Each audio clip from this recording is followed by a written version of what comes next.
Welcome into Marshalltown, Iowa. We've got a softball doubleheader today between the Waterloo East Trojans and your hosting Marshalltown Bobcats. David Braga alongside Elijah Bond here on KFJB-TV. Elijah, 90 degrees, feels like 99.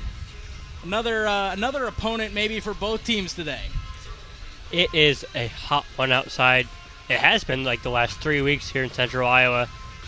So you would think that both of these teams are accustomed to the weather by now, but a real feel of 99 is not favorable temperatures to be playing in. Now we are starting to get some cloud cover here, another aspect of this heat. It looks like we've got a couple cells popping up to our west, so hopefully those stay clear and we can get these games in here.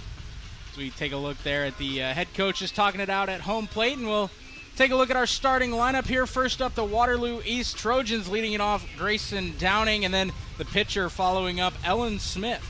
Smith, 22 and 2/3 innings pitched. She does not have a record on bound, a opposing batting average of 4.467, an ERA of 14.82, and a WHIP of 3.79. Aubrey Milkey, the designated player at the 3 spot. Sienna Cody at the cleanup spot. Kira Reynard batting 5th. Taya Engel 5th. Alexis Scoggin 6th or 7th, Ellie Engel 8th, and Cassidy Baller, will bat last in the lineup. The designated player Milkey sitting in for Amara Henderson there at third base.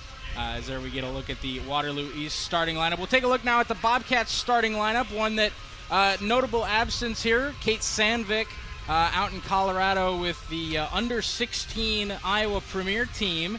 I hear they're in the championship game out there in Colorado today. So Sandvik not starting today, but we've got Gianna Bowney taking her spot at shortstop here for game 1. She'll bat leadoff. Olivia Wise at second. Lainey Danielson at first. Aubrey Munt out in right field. Abby Jansen behind the plate. Kendall Brummel over at the hot corner. Briley Danielson, our starting pitcher. 8-8 record, 91 even innings pitched, an opposing batting average of .290, a 5.38 ERA, and a 1.69 WHIP. Kaylin Coleman, the designated player, will be batting for Cameron Price, who just this week picked up her first hit and RBIs of the season. And Brooklyn Smith rounds out the lineup, batting from the 9 spot out in center field. There we get a look at those clouds starting to cover up the sun here, and we do have a nice breeze, so at least for us up in the box, not quite as hot as it is running around out there in the infield and outfield. As we set up here for Waterloo East coming to town. There we get the starting lineups coming to the plate, greeting the home plate umpires. Elijah, it's been a few games since you've been up here in the booth. How you feel being back? It feels good. Has there been any foul ball damage since I've been? Just to Keith. Just to Keith, all right. Oddly okay. enough, just to Keith. He's a magnet out there. He really is. And that's even with Sandvik out of the lineup. Yeah. So, we found that the softball players just find Keith anyway. As we take a look there. We have had some interesting games since you've been gone. We had a grand slam by Aubrey Munt just a few games ago against the Ames Little Cyclones. And then on Tuesday, picked up a walk-off winner in game 1. Danielson, I believe it was Briley Danielson, hit a pop fly to shortstop who couldn't corral it, and Bobcats with the bases loaded sent a couple around and picked up the 5-4 win in game 1. The Bobcats have won 5 of their last 7. In their last 4 games, they've split a home-and-home against Mason City. 2 games here, 2 games up in Mason City, 2 wins and 2 losses. Looking to make it 6 out of 8 here tonight. Yeah, that was those were 4 really close games there against Mason City, obviously winning the 2 here at home on Tuesday, and then traveled up and dropped a pair up to the Riverhawks last night. So certainly some competition here for the Bobcats, sitting at 15-20 on the year overall, 4-10 in the conference, and then Waterloo East sitting at a 4-22 record, 1-11 in the conference. But certainly not any team to be taken lightly here. You're rounding out the regular season. You want to head into that sub-state game with some momentum here. For the Bobcats, they are in Region 6 in 5A, and the Trojans are in Region 6 in 4A. And we'll step aside here for a second for the playing of our national anthem.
Excellent little play ball there from our fans bearing the heat out in the bleachers here in Marshalltown as we do start to see some of that cloud cover. We'll be leading off here with the Waterloo East Trojans taking the plate first. And Elijah, it's been a struggle this year for the Trojans at 4-22, but really it's not been the bats that have been the issue. It's been the pitching, a team ERA of 13 with 112 walks to just 36 strikeouts.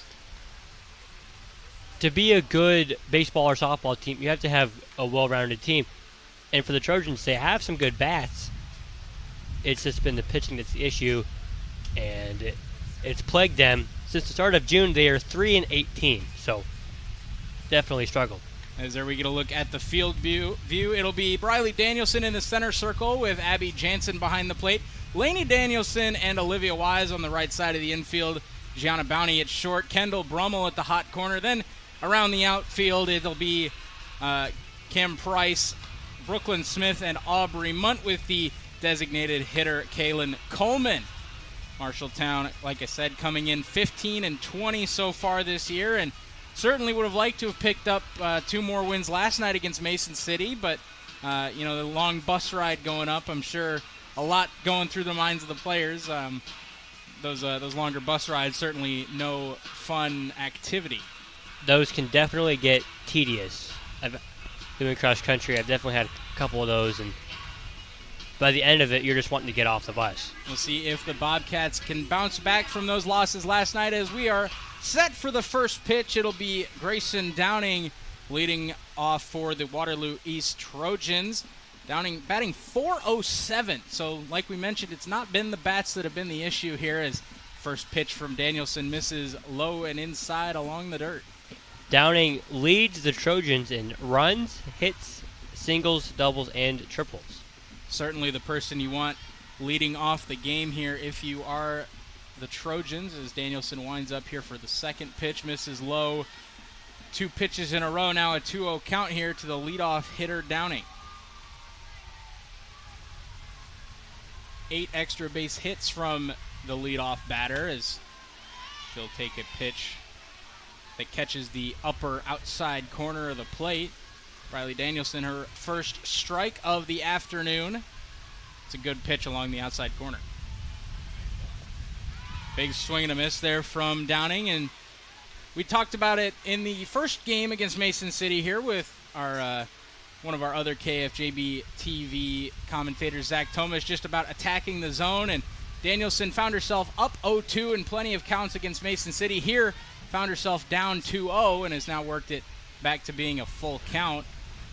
Yeah, you have to, we talked about this in the last couple of games we've done. You got to find what the umpire's like.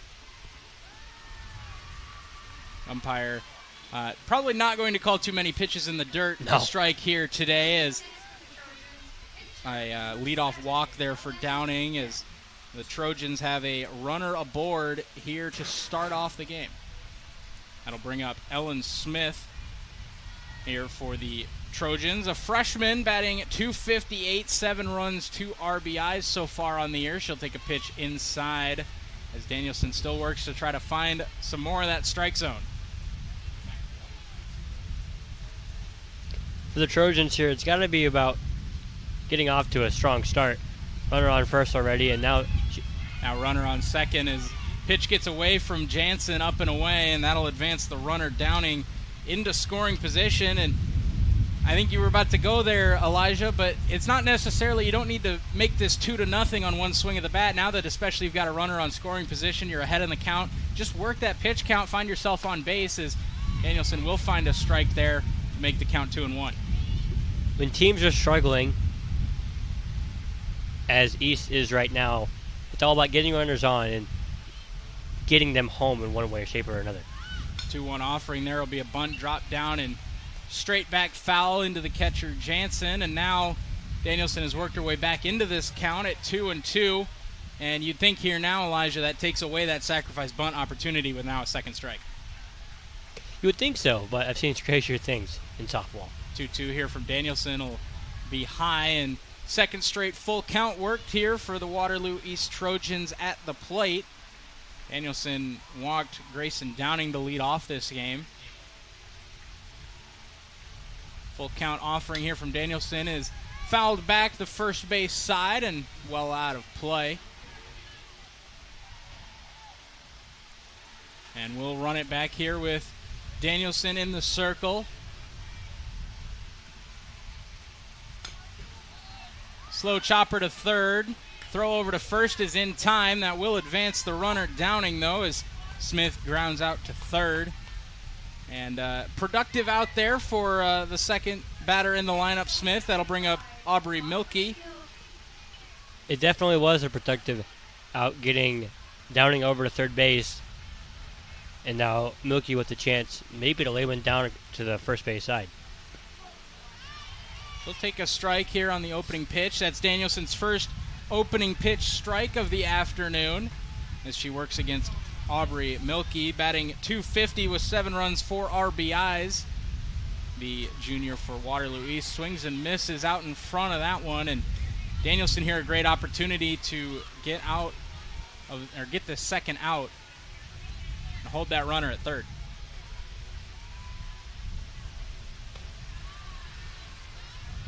She went with the pass ball, or maybe a riser there, and Milkey laid off. Up and out of the zone there from Danielson as she'll offer now at 1-2. One misses low and maybe a touch inside, and just like that, we've worked our way to a 2-2 count. And again, this has been kind of that issue for Bobcat pitchers this year, getting ahead in the count and just not being able to find that third strike, as Danielson will find it there. Big swing and a miss from Aubrey Milkey. That'll be the second out of the inning, and that's a big one for Danielson in the circle. Now you take away that sacrifice opportunity entirely. Yes, but you did bring up Cody, who is 3 home runs on the season, so a power bat in the 4-hole.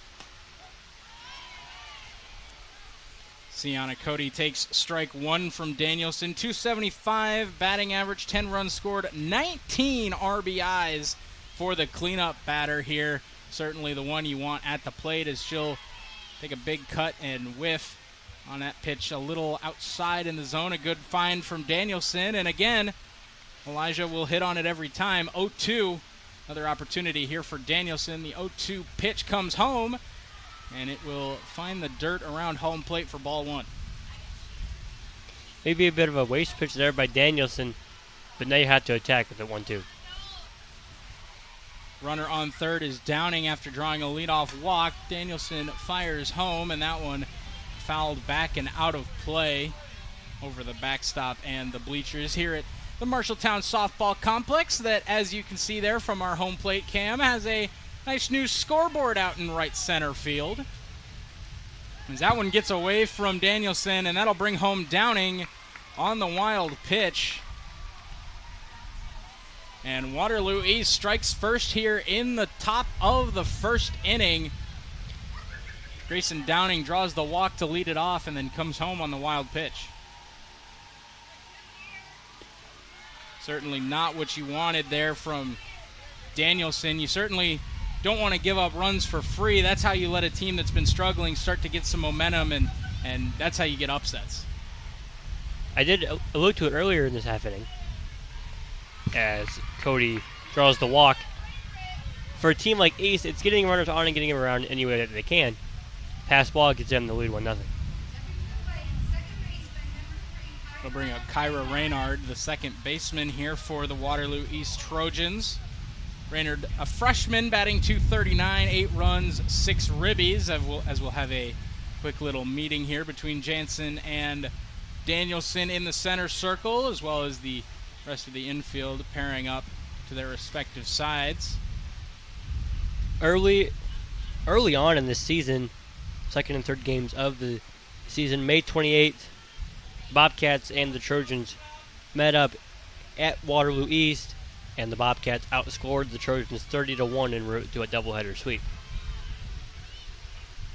East already looking to improve on that as they have their first run in the first half inning. Another one gets through Jansen, and that'll advance a runner to second as Cody takes a harsh turn around second base, but will end up stopping. Still in scoring position, though, as East looks to extend on this 1-0 lead. Couple pitches now have gotten away from Danielson, low and in the dirt. Elijah, how do you work around? I assume it's sweaty hands here with the heat. How do you work around that?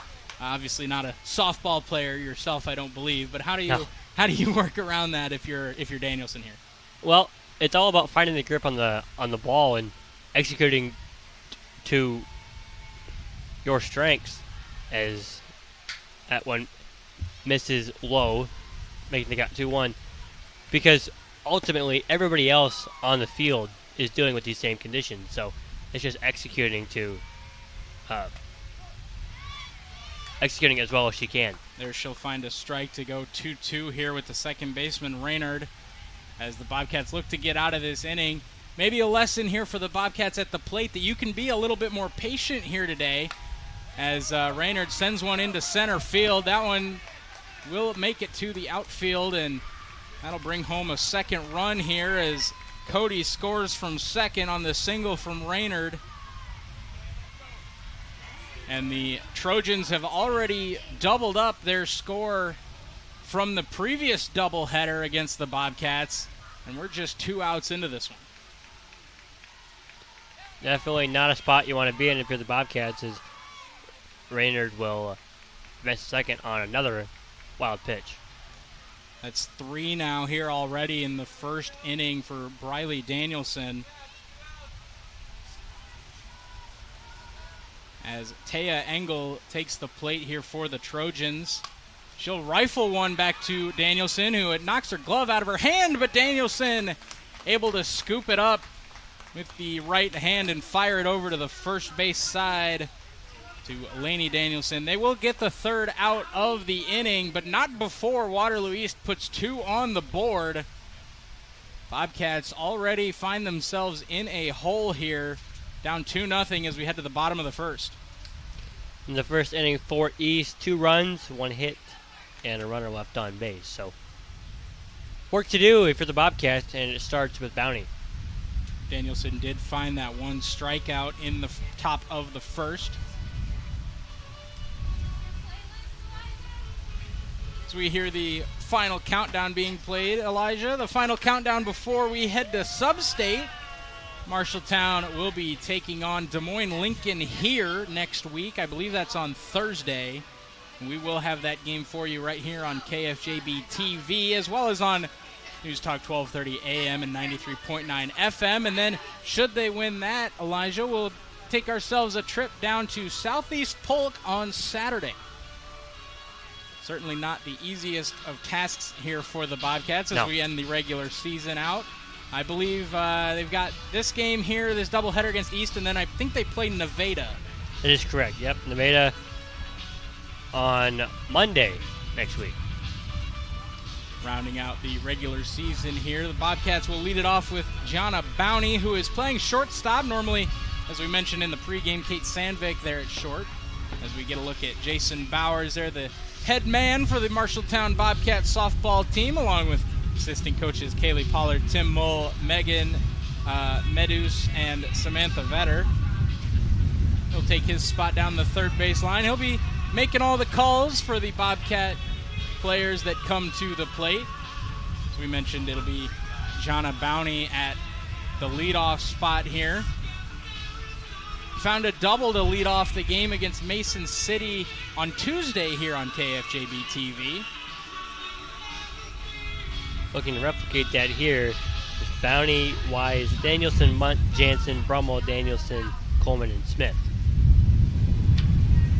The 9 for the Bobcats. Be Ellen Smith in the center circle for Waterloo East as the wind has started to pick up. You can hear it there in the crowd mic. As we did mention there is some potential for rain here in game 1 of our doubleheader. Some storms just off to our east that hopefully should split us, as second pitch misses high here from Ellen Smith, facing Bobcat leadoff hitter Jonna Bounty.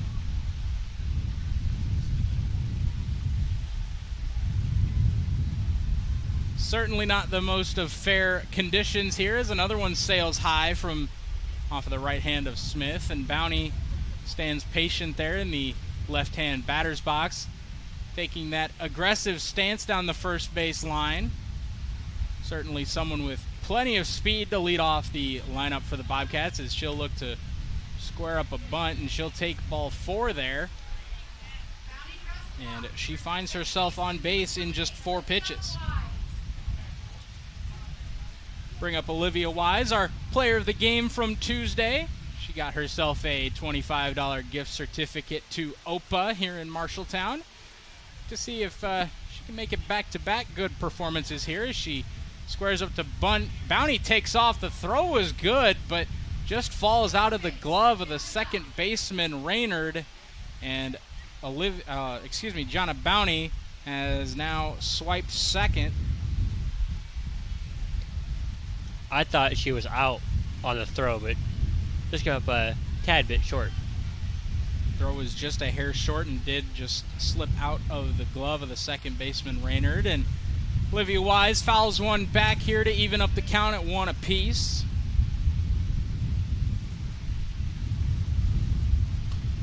She'll pop one up here to the pitcher, who will not make the throw back to second base. So Olivia Wise pops out straight back to the pitcher, Smith.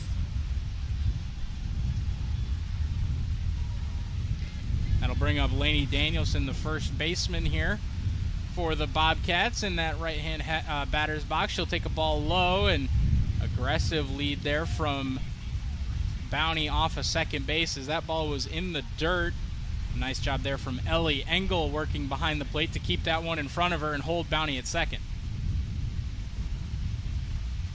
That one swung on by Danielson, fouled back the third base side, and it'll make its way out of play. That breeze coming straight in from center field, maybe help push that one just beyond the backstop and out of play here. And 1-1 is our pitch count.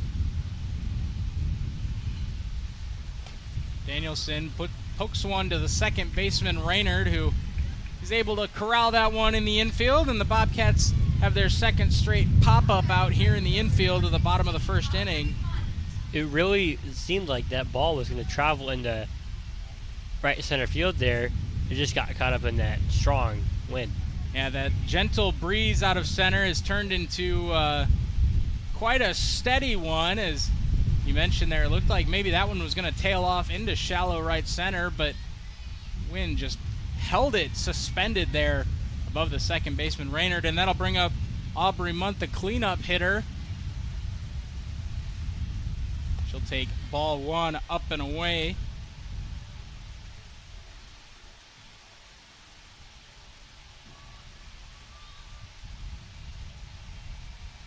Ellen Smith, the pitcher here for East, has settled down a little bit after 4 straight pitches high to Gianna Bounty to lead off the inning. Looked like Munt upset it or something after swinging and missing on that. Seemed like the pitch she was waiting for and just couldn't make contact. Aubrey Munt has had a successful season so far on KFJB-TV, including the grand slam over the right field fence against Ames in Game 1, a game that Bobcats led at that point 4-3, but just ended up falling short against the then 12th ranked Ames Little Cyclones. Here they've got their work cut out for them as they trail this one 2-0 as a pitch catches the outside corner there from Smith, and now Aubrey Munt in survival mode with the count at 2-2. Bobcats down to their last strike here of the first inning. 2-2 pitch from Smith comes home. Munt turns on it and fouls it back here just behind our press box.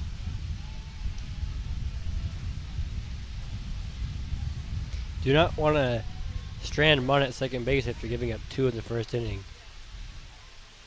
So, very important pitch early in this game.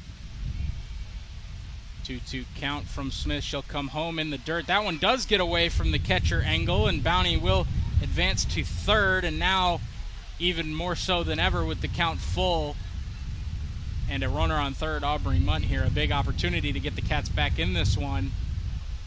Trailing 2-0 here against the Trojans early on.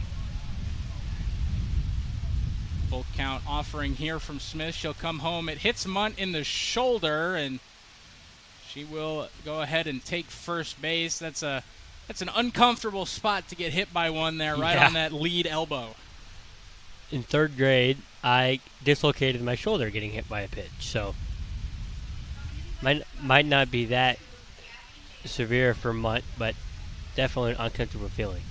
Getting checked out there at the dugout, and looks like we will have a runner step in here, or maybe get some kind of equipment as she does head to the dugout, and we'll have a meeting here at the mound for the Trojans as head coach Jason Bowers goes over to talk to our home plate umpire, which to me would indicate they are going to have somebody step in for Munt at first base here with 2 outs in the bottom of the first. Is that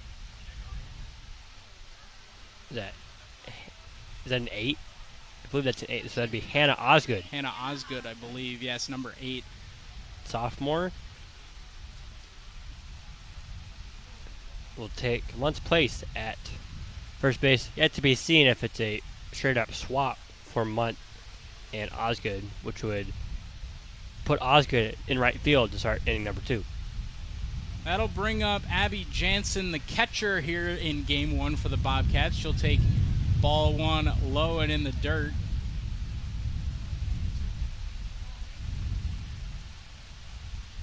And now here a big opportunity for the Cats, a 2-out rally possible. Runner on 3rd, you got a pitcher that just hit a batter on a full count with an opportunity to get out of the inning, and now a hot shot by Jansen down the 3rd base line, but it'll be foul as she gets out in front of that one and rips it right between the 3rd base runner of Gianna Bounty and head coach Jason Bowers there. If I'm Jansen here, I just want to get a ball and play. She'll put one towards the shortstop. Throw over to first will be in time. And the Bobcats strand a pair here in the first inning. Waterloo East leads it following a pair of runs in the opening frame. We'll be back for the second right here on your home for the Cats, KFJB-TV. And Sandvik drills one to right field. Backing up is the right fielder over her head. Griesel's going to come home, and that will get the Bobcats on the board again. Your home for the Bobcats, KFJB-TV, streaming all year on YouTube.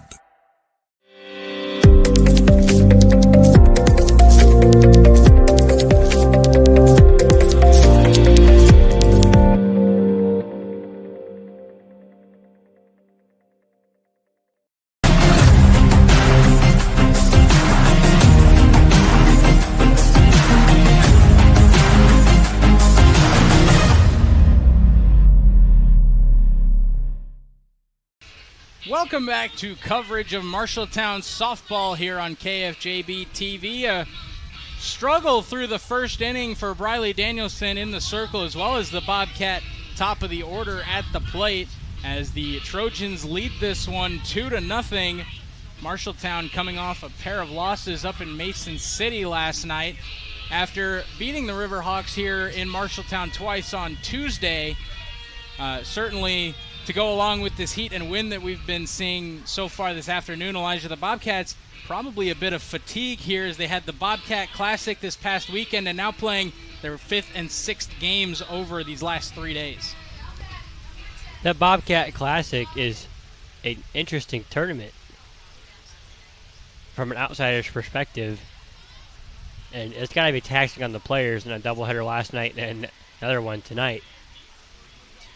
Saw there those clouds covering us here at Marshalltown High School to keep us at least shaded from the 90-degree sun, as sort of a half offering there from the batter. That's Alexis Scoggins at the plate. She'll foul one back here, and Danielson up in the count 1-2. For Danielson, I would like to see her to get this strikeout or get Scoggin out here, because in the first inning it was a lot of 2 and 3 ball counts, and here's another one as that pitch is bounced before home plate. like to see against Mason City anyway on Tuesday. Danielson was very effective against the bottom half of the Riverhawk lineup, as we see the bottom half of the Trojan lineup here, as she will pick up the strikeout against Alexis Scoggins, and that'll be her second in the afternoon, bringing up Ellie Engel here. Number 0 for the Trojans, batting .368 here in the 8-hole. That is an impressive 8-hole hitter. Gotta think it's more strategy than anything else, because 368, I would think she's in the top half of the order. I would also say that, and she's had some success down here. Obviously not just the batting average, but 7 runs, 8 RBIs, and a home run as she'll fly one out to center field. Coming in to make the play is Brooklyn Smith out there in center. And the Bobcats quickly have 2 outs recorded here in the top of the second, excuse me. That ball, a little more power, would have went towards the open gate in center field. Yeah. Would that be a ground roll double, or how would that work? I would assume so.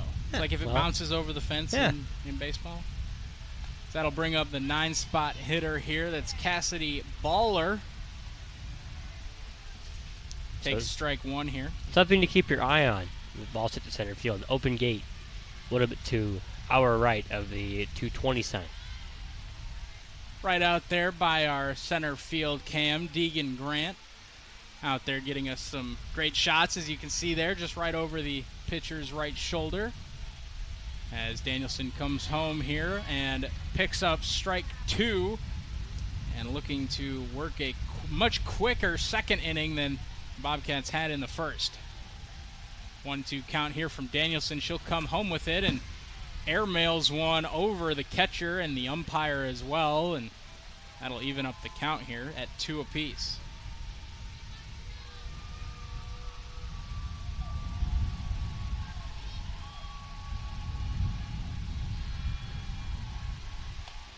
Baller fouls that one off down the third base line. A nice pitch there from Danielson inside on the hands, but jammed her.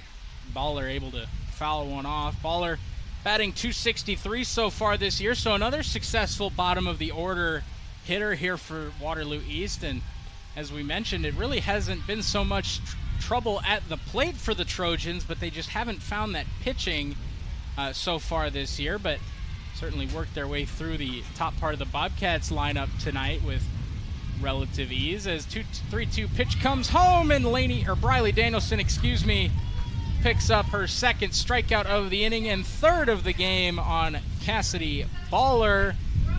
And that'll leave us still at 2-0, Trojans leading it, as we'll see the bottom half of the Bobcats come to the plate, and leading it off will be Kendall Brummel, the third baseman for the Bobcats.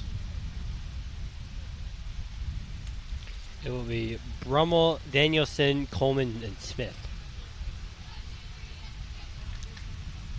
For the Bobcats, you gotta get runners on. Similar to East in the first inning. Now you're in a hole. Just gotta get runners on and get them around any way you can. Make sure you take a look there in the bottom left of your screen. Make sure you click that like and subscribe button here on KFJB-TV for all of your Bobcat athletic needs. We've got all of our games that we broadcast, as well as Cat Connections. We had Aubrey Munt as our Cat Connection on Tuesday. As there we see head coach Jason Bowers walking up to the plate here with his third baseman Brummel. We'll have plenty more KFJB-TV coverage here as we head into the postseason. We'll have softball action on Thursday and potentially Saturday, and then Bobcat baseball in action Friday. That'll be a tough one for the Cats. They travel to Ankeny Centennial as the Bobcats softball team here looks to get back in this one. Kendall Brummel up to bat here to lead off the bottom of the second. She'll take a strike on the lower outside part of the plate.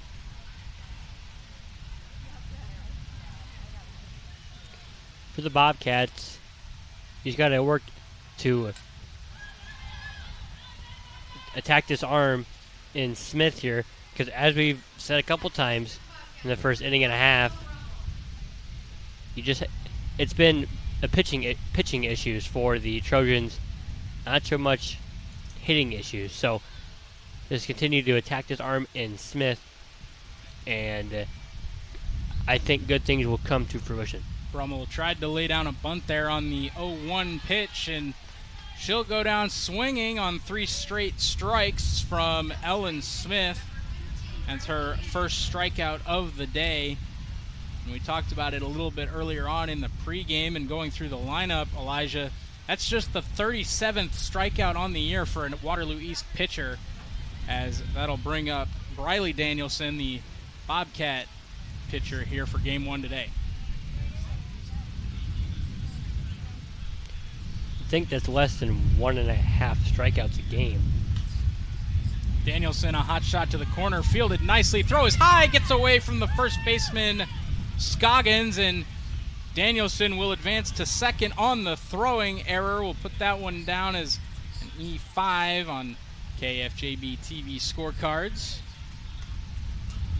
Patent pending, by the way. These scorecards are mint condition. With, maybe just a couple things crossed out. Oh, yeah, maybe. As Danielson will have a courtesy runner come in for her out at second base. I'm on my second scorecard of the night. I wrote the Game 2 lineup on my first one. So I believe that's number 4 out there. That is Bailey Clausen, the 8th grader. Bring up Kaylin Coleman, number 29 here for the Bobcats, a designated player at the bat. Batting for Cam Price, who picked up her first hit of the season on Tuesday, and it was a nice little bloop shot into left field right down the third base line and brought home a couple runs. So good ending to the year potentially for Price, but we'll see Coleman at the plate today, and we'll see Brooklyn Smith round out the lineup here for the Bobcats in the on-deck circle.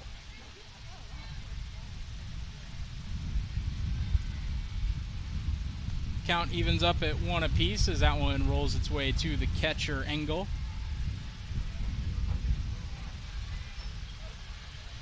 Smith, just a freshman and one of 3 East pitchers. Coleman out in front of one again, and she'll take her second foul ball down the third base line. And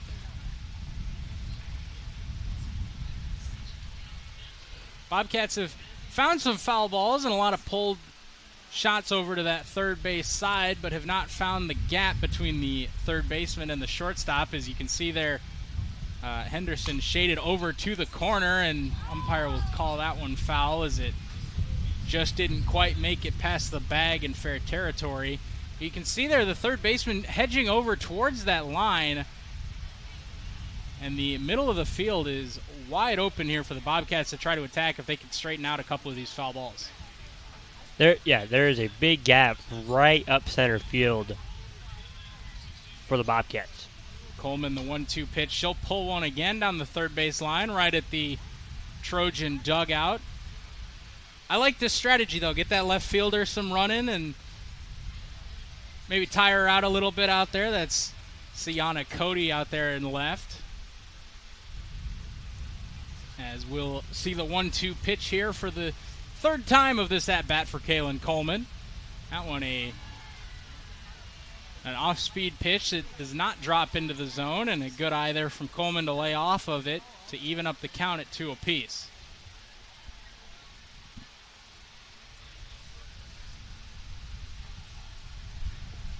This one is in the dirt, and a nice job here from Coleman being patient at the plate. So they checked back over at second base, but the infield umpire was not looking. I believe Clausen was back in time anyway, but somebody from the Waterloo dugout was not happy that the umpire was not looking at second base there. As, that was closer definitely than what Clausen would have anticipated, so that could have been interesting. Definitely was there, as Coleman continues to battle here. Now this one a little bit higher of a foul ball, but it will make its way out of play into the Waterloo bullpen, and again, just find a way to straighten one of these out here, and Bobcats will be back in business, trailing this one 2-0 here in the second inning. Full count pitch comes home to Coleman. There she finds the gap. Not exactly the one we were talking about, but it does squeak through between the third base and shortstop players there.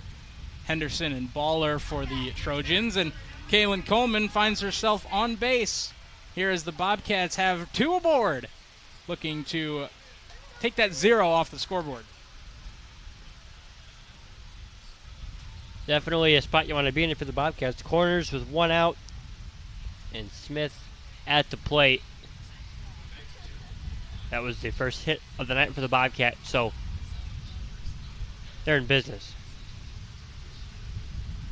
Bobcat bats starting to warm up here in the bottom of the lineup as Smith will take, and Kaylin Coleman will swipe second.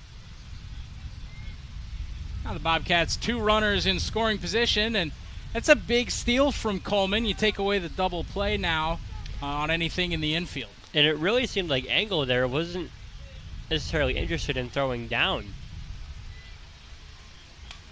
Smith pops one that'll reach over the shortstop, and it'll drop in shallow left center. That'll bring home Bailey Clausen and advance the runner Coleman from second to third. And the Bobcats, on a bloop single from Brooklyn Smith, have found themselves on the scoreboard, now trailing 2-1 here in the bottom of the second.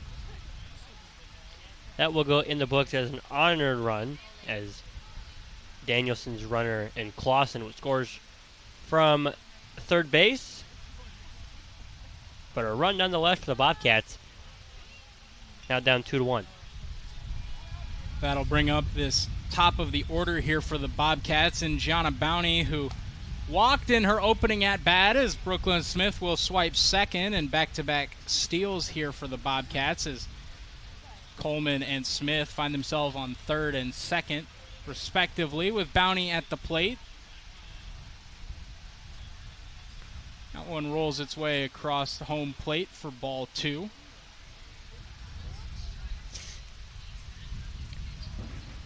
Now, second and third for the Bobcats, only 1 out. Threatening here. Bowney, one of the batters you want at the plate. She'll take another one high.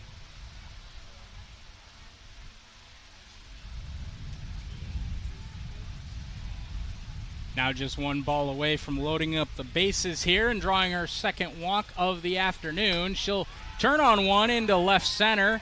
Center fielder charging on and will not make the catch. The Bobcats, a couple of high fly balls, and Bowers will send the runner. That's Brooklyn Smith, and Gianna Bowney finds herself on second, and the Bobcats find themselves a lead here in the bottom of the second. That wind has provided some shallow singles here for the Bobcats. That was Grayson Downing charging in from center field, could not make the play. The wind just held that ball short in left center, and the Bobcats lead this one 3-2 off of the Gianna Bowney single. Meeting at the mound, 3 straight singles for the Bobcats. Now leading at 3-2, an error. I'm going to put it in my scorecard as an error to Downing on the throw, which allowed Smith to score. Bring up Olivia Wise to the plate. She popped one back to the pitcher, Smith, in the first inning of action for the Cats. She'll look to bring home the speedy Bowney from second and continue this inning for the Cats. Still just 1 out recorded so far for the East defense. And Wise turns on one immediately, shoots it right up the middle. Bowney sent from third. Throw will be cut off. No, it'll make its way to home. And Olivia Wise looking to take second. The throw is in time, but not quite sticking in the glove of the shortstop. And advancing on the throw is Olivia Wise, and the Bobcats 4 straight singles now lead at 4-2. As we alluded to, it's pitching issues for the Trojans. 4 straight singles, 4 runs put up, and still only 1 out. So there we get a look at that line drive shot from Olivia Wise. And there's that gap we were talking about there, Elijah, between the shortstop and second baseman. A huge hole in the middle of the field. Olivia Wise looks to take third, and she will without a throw. And now Lainey Danielson, a runner on third here, just one out as Wise picks up a high five from head coach Jason Bowers at third. 1-0 the count here to Danielson. She'll turn on one, and just a little bit out in front of that one. Heads up to Keith Stewart, our cameraman down the third base line.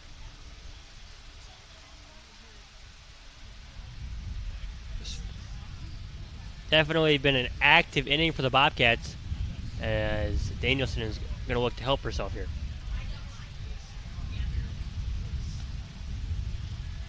Take a pitch just outside, and that's some mist, I feel, falling from the...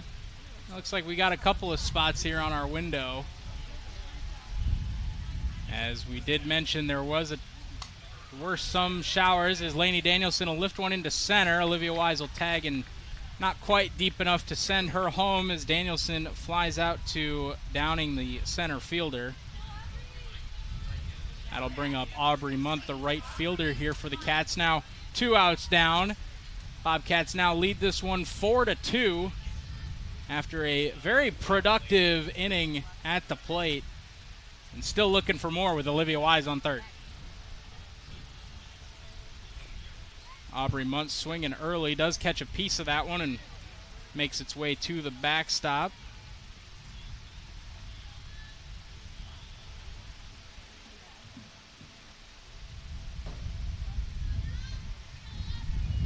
Oh, and 1 the count here from Smith to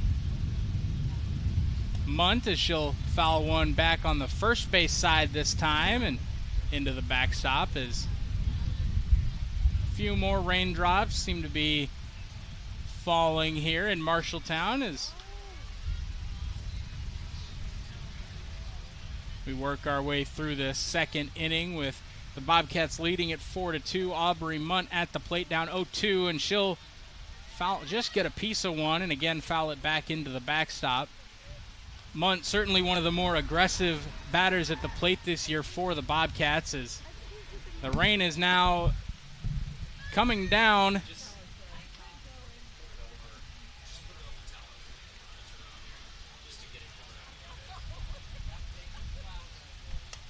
Nice little sprinkle here from the clouds as Munt unable to find the outfield grass, and the Trojans record the third out of the inning as Munt with a shallow pop-up to the second baseman Raynard, and we will head to the third inning with some rain in the area right here on your home for the Cats, KFJB-TV.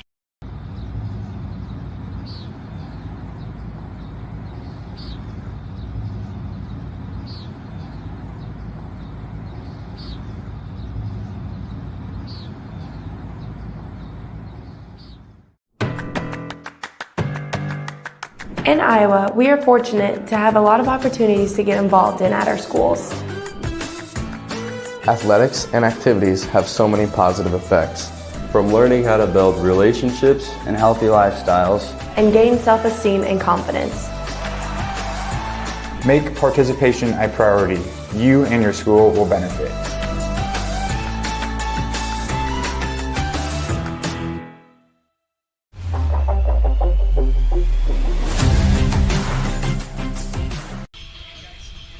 Rain is falling here in Marshalltown as the Bobcats take the field for the top of the third inning. Sun poking through the clouds, but Mother Nature delivering some water our way anyway as the Trojans come up to bat. Trailing for the first time today, it'll be the leadoff batter, Grayson Downing.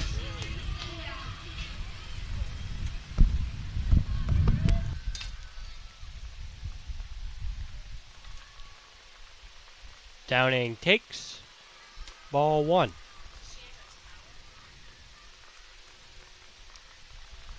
One and 0 to the leadoff batter. Bobcats up 4-2, top of the third. Just more wacky conditions that we've had to call, and Elijah, we've had our fair share of No tarp this time, unlike the baseball game that we had just a little while ago, as the throw over from the third baseman Brummel is in time to Laney Danielson to retire Downing here in the third.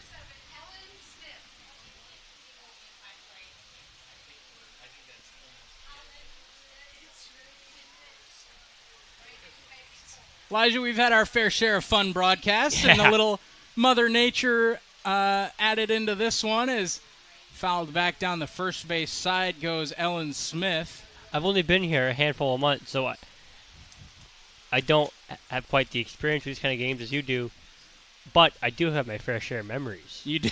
With weather. We have certainly had our fair share of weather and interesting calls, as well as 1-1 here, the count to Smith, the pitcher for the Trojans. She'll take ball 2 low and in the dirt. And we saw Danielson there in the center circle struggle a little bit early on with the command.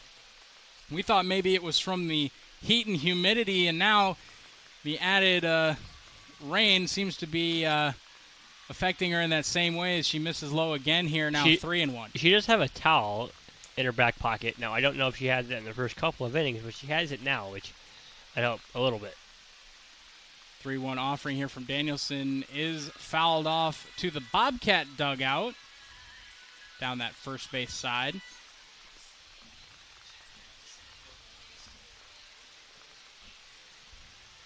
This is now full count here, offering to the pitcher Ellen Smith. Danielson will miss high, and Smith is aboard with a full count walk. The third walk issued by Danielson. Worth noting, the previous two were the 2 runs that came home to score here for the Trojans as they trail this one 4-2. So that'll bring up Aubrey Milkey here, designated player for the Trojans. That one slides high through the grasp of Abby Jansen, and just like that, Elijah, we have a runner in scoring position here for the Trojans, and some more potential action at the plate. It's just like the first inning. Runners on and pass balls. That one low and in the dirt from Danielson, Jansen behind home plate makes the stop.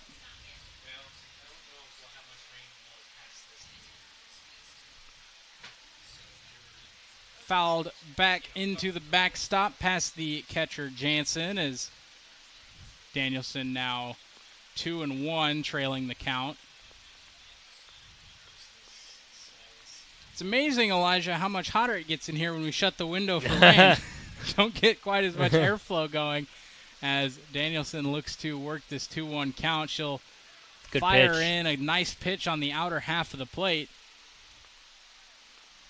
You can see that rain is still coming down here despite the sun poking through the clouds. You know what that means? You get a rainbow. Rainbow. Those are fun. Those are nice. Danielson now 2-2 here, the offering, and swung on up the middle, and the Bobcats leave that massive gap in the middle of the field as well. The throw home from Smith, not in time, and the throw back to second also not in time as it squeaks by Olivia Wise there at second, and Aubrey Milkey with the RBI on the single and then advancing on the throw. And Elijah, we hit on it there after the walk. You leave runners on base easy like that, and this Waterloo East team can punish you at the plate, as now it's 4-3 Bobcats. 3 walks, 3 runs scored for the Trojans. And an old adage in baseball and softball is walks haunt. And they've haunted Danielson here in the early going. Certainly have, as you mentioned there, in that second inning for the Trojans. Bobcats went quickly 1-2-3 as Danielson picked up a pair of strikeouts as that one works its way down the first base line and foul. The second inning there, the clean inning from Danielson with no walks and no hits allowed, and it's currently the only inning that Bobcats have held the Trojans scoreless, as it's a 1-1 count here to the left fielder, Sienna Cody. Another one misses low and inside here from Danielson as Trojans with a runner in scoring position, just one out. An opportunity here to tie this game back up. Danielson misses high and away, and 3-1 now the count to the left fielder, Cody. And certainly with the cleanup spot, you always want to be careful, but it seems like Danielson has lost a little bit of that command here with the rain as she misses inside and will walk the cleanup batter, Cody. It is now the fourth walk issued by Danielson.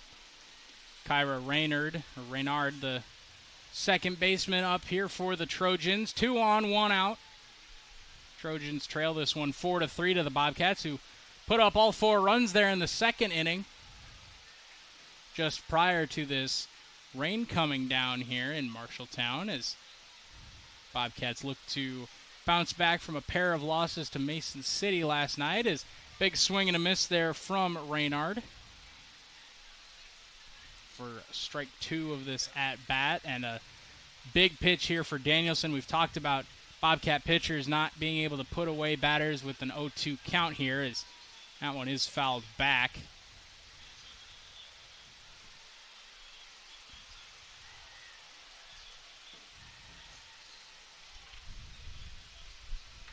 Looks like the rain has advanced through Marshalltown here as Danielson comes home with another 0-2 pitch. This one misses high and outside.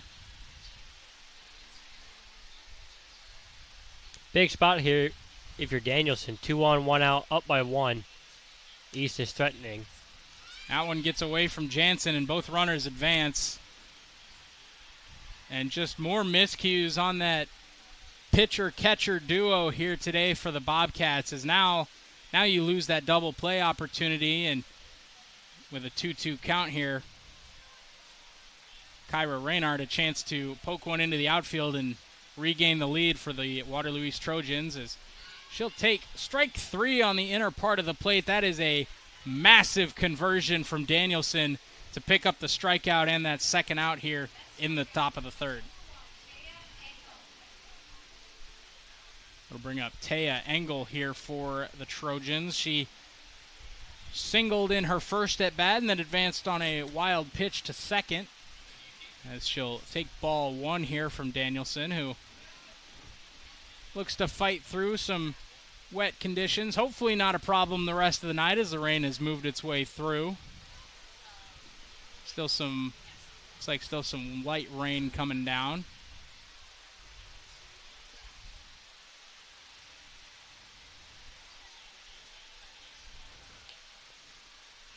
Check over to third there is not in time and well in front of the bag as Jansen fires over to Brummel to hold the runner. That's Milky over at third. Taking all the way on 3-0 was Taya Engel, and Danielson does find the strike zone on the outer half of the plate.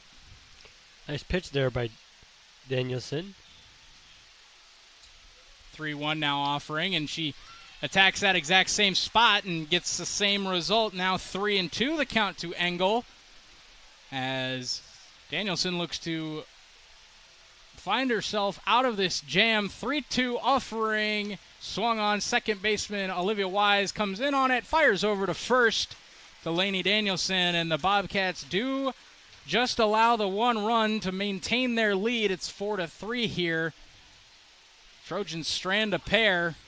The big opportunity to try to retake that lead. Marshalltown, nice job there from Wise to not allow that one to get through into the outfield. As there we take a look at, got some action in the Trojan bullpen. Didn't quite catch the number here. We'll see when she turns around. Number 32, Brianna Borseth, the junior. Borseth, 41 1/3 innings pitched on the year, 18 strikeouts, but 62 of those 112 walks so far from the Trojans pitching staff. A 14 ERA. So again, as we've we've kind of hammered home here for the Trojans. It's not been so much the struggles at the plate, and we've seen that even today. Have certainly found their fair share of base runners, but they can figure out this pitching staff and find a way to limit opponents' scoring. Could be a very dangerous team here.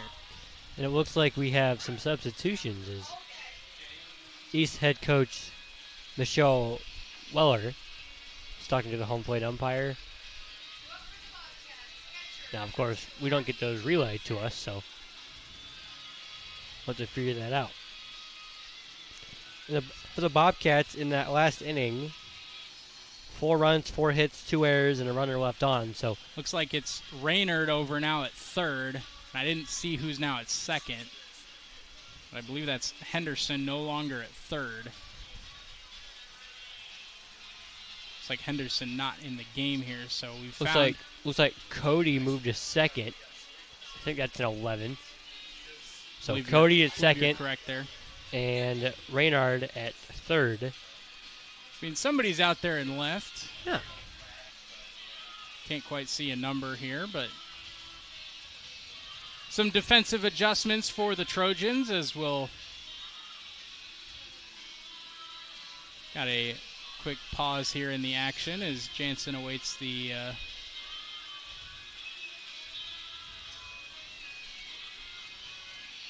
decision from Coach Bowers as to what to do here.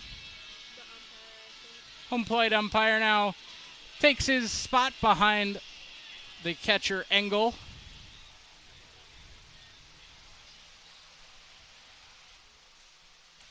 As it'll be Abby Jansen up to bat here for the Bobcats. The lone batter that didn't see the plate in that second inning. A 4-run second inning, I might add. Takes a pitch in the dirt for ball 1 here to lead off the Bobcat half of the third. Then sends one up the middle.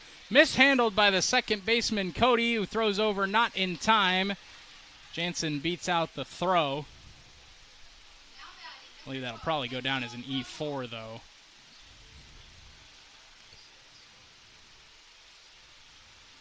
Or at least that's what I would probably put. Yeah, I don't know. The ball was hit hard enough to where Cody just knocked it down.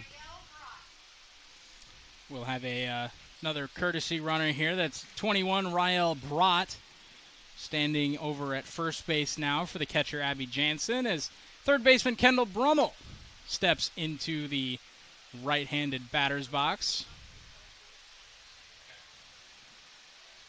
Gets the signal from head coach Jason Bowers. And the Bobcats look to work yet another strong inning as second baseman Cody rotated over just in case there was any funny business from Brott, advancing from first to second. There comes the drop-down bunt, and Brummel tries to beat it out, and she will on the errant throw, and advancing over to third is the runner Rael Brott. And some infield miscues here from the Trojans lead to the Bobcats having runners on the corners with nobody out, leading this one 4-3. And one of the batters you want to see up if you're the Bobcats, it's Briley Danielson. Big opportunity to help herself out. And Brummel on the throw over to third advanced to second base. So second and third now. Yes. With nobody out. And Danielson looking to help herself. Big opportunity here for the Bobcats. Danielson, a hot shot deep left center, and the center fielder, I believe that's still Downing, does tail back to make the grab, but a sacrifice fly will bring home Brott from third, and Danielson does extend the Bobcat lead to 5-3. That's a big, big insurance run if you're the Bobcats. Now a 2-run lead and looking to add more.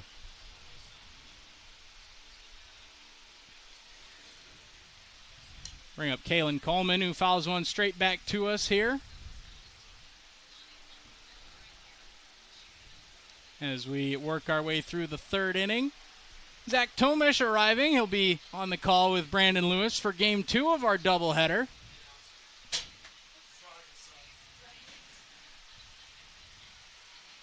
in his own words, bringing the sun back out. Well, I don't know about that.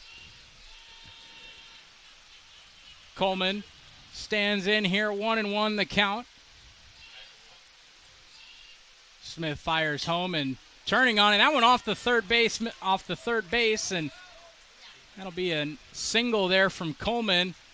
If you'll remember back to that second inning at bat, really pulling a lot down that third base line. This time the Bobcats find one in fair territory, and now runners on the corners again with one out.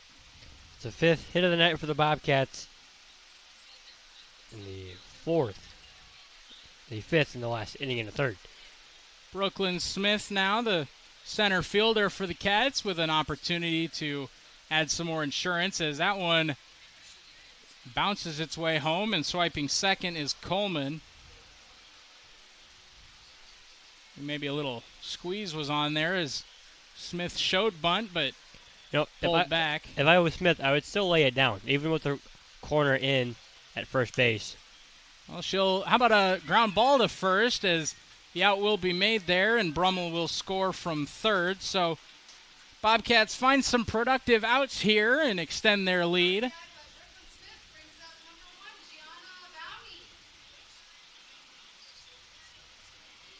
Now it's a 6-3 game. Back to the top of the lineup here for the Cats as Gianna Bowney steps into the batter's box and grounds one over to the second base side. Bobcats strand one as Bowney grounds out two. That's now Cody over at second, and Bobcats extend their lead here now 6-3 as we'll head into the fourth inning. The Bobcats lead it on your home for the Cats, KFJB-TV. And Sandvik drills one to right field. Backing up is the right fielder over her head.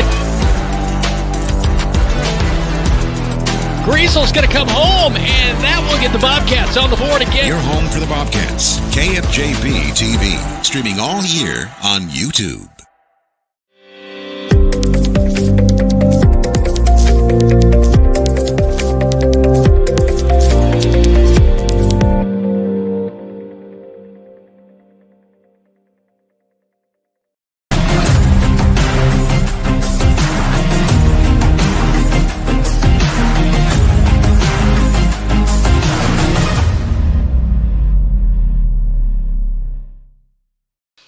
Welcome back to KFJB-TV coverage of the Marshalltown Bobcats softball team. Production of today's game is made possible by the Home Rental Center in Marshalltown. NeedItRentIt.net. Bobcats lead this one 6-3 following two more runs there in the bottom of the third.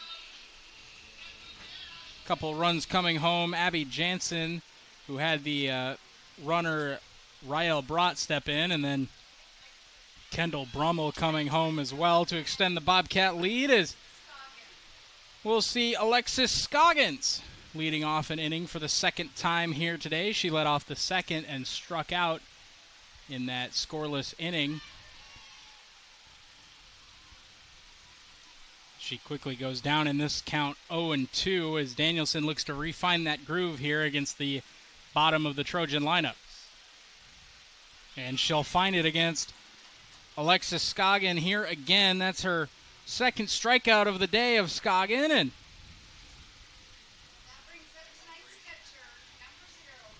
I believe that's her fifth of the game, excuse me.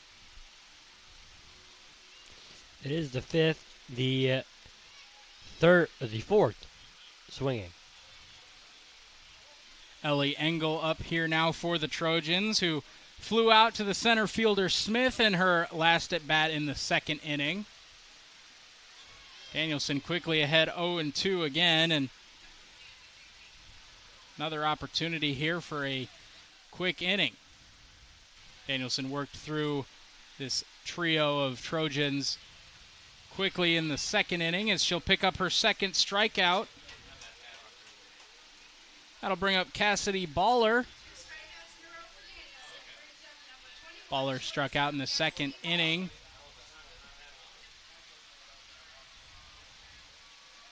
Chance here for Danielson to work a quick 1-2-3 and get that get those Bobcat bats back up to the plate as they'll just miss low and away there.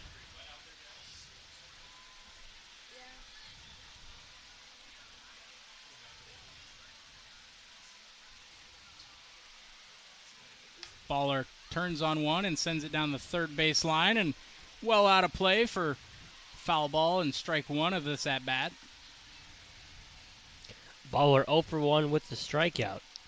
The bottom third of this Trojan lineup is 0 for 5 combined. And we've talked about a little bit the success of this bottom third of the order outside of today. Baller, a 263 hitter, and Ellie Engel, who was just up, a 368 hitter. So certainly no slouches at the plate here, but Danielson seems to be quite comfortable with them as a ground ball over to the second baseman Wise. She'll make the flip over to Lainey Danielson for the third out, and the Bobcats quickly go 1, 2, 3 here through the 7, 8, 9 hitters of the Trojans once again. 1, 2, 3, so no runs, no hits, and no runners left on for the Trojans in that fourth inning. So far, Smith, all right, let's go with Danielson first. 4 innings pitched, 2 hits, 3 runs, all earned, 4 walks, and 5 strikeouts. Smith threw 3 innings, 5 hits, 6 runs, 5 of them earned, and 2 walks. Oh, and 1 strikeout of Brummel. 6-3, as we head to the bottom of the fourth, it will be Olivia Wise who leads off the fourth inning for the Bobcats. Wise a single earlier today and ended up being stranded at third base in the second inning there. That really strong second inning for the Cats as they brought home 4 runs. She'll look to get this fourth inning started off right, as will still be Smith out there in the circle here for the Trojans, working into her fourth inning of pitching.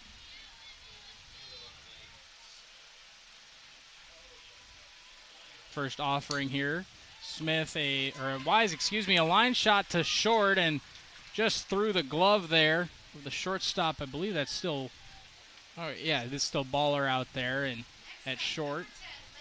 And Olivia Wise on board here in the bottom of the fourth to lead it off for the Cats. If that is an error, putting that as an error, that's the 5th error tonight on the Trojans. Certainly been their fair share of miscues as Lainey Danielson wastes no time finding her first hit of the game here in this fourth inning, as first pitch swinging finds a hole between third and short to bring up the right fielder, Aubrey Munt. And the Bobcats back in business here early in the bottom of the fourth. Here working through this 2-3-4 hitter. Certainly who you want at the plate. First offering to Munt. That one a little inside, and Munt fouls it back into the backstop for strike one. Throw gets away from the pitcher Smith, and Wise will end up taking off. Throw over to third is not in time, and Heads up base running there by Olivia Wise. And Danielson at first base threw her hands up, as looks like Wise will have to go back to third or second. Not sure if they called it was probably off the foul ball there. Yeah. Made it a dead ball even after the throwback to the pitcher. So Wise will go back to second here with Munt at the plate. Now Wise will go to third as Munt singles one. That'll make its way to the wall. Olivia Wise being waved home. Danielson waved home. Munt on her way to third. Throw is high. Munt stops at third as the dugout there saves a third run there as Munt finds her way with a triple. That's a solid triple in my book. That throw is not going to be there in time as Aubrey Munt clears the bases for the Bobcats and puts them up 8-3. Going to have to agree with you on that one, David. Even though Engel out there was playing shallow, I agree that throw would not have been there. So 2 runs scored. That's 8-3. Bobcats. Looks like the outfield playing in just a little bit because of that wind that we've seen from straight on center blowing into home plate, but that one was such a line shot that it got down before Engel could make a play, and it squeezed by her glove and made its way to the wall. As that one a shot over to shortstop. Throw gets away from the first baseman, and Jansen picks up an RBI and will stay at first as Aubrey Munt comes home to score on the ground ball to shortstop. And just some more miscues here from the Waterloo East defense as the Bobcats extend their lead. Now 3 straight innings putting up more than 1 run, as here you see that throw over to first base just too far down the line, and first baseman Scoggin couldn't corral it, and the Bobcats now lead it 9-3 here over the Waterloo East Trojans. We talked in our games that we've done earlier in the year, we talked about limiting the big inning, and this has the makings to be a huge inning for the Bobcats. Still no outs recorded here for the Trojans. The first 3 Bobcat base runners have made their way home, and that'll bring up third baseman Kendall Brummel, as that one will trickle foul down the first base line.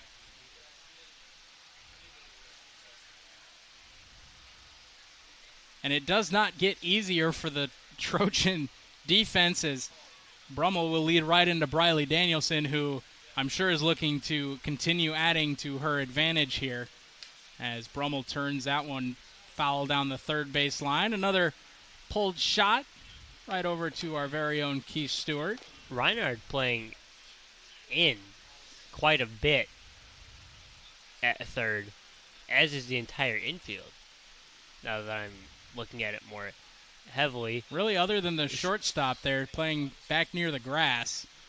Looks like everybody playing pretty close in here, as Brummel will just get a piece of that one and stay alive here on the 1-2 count.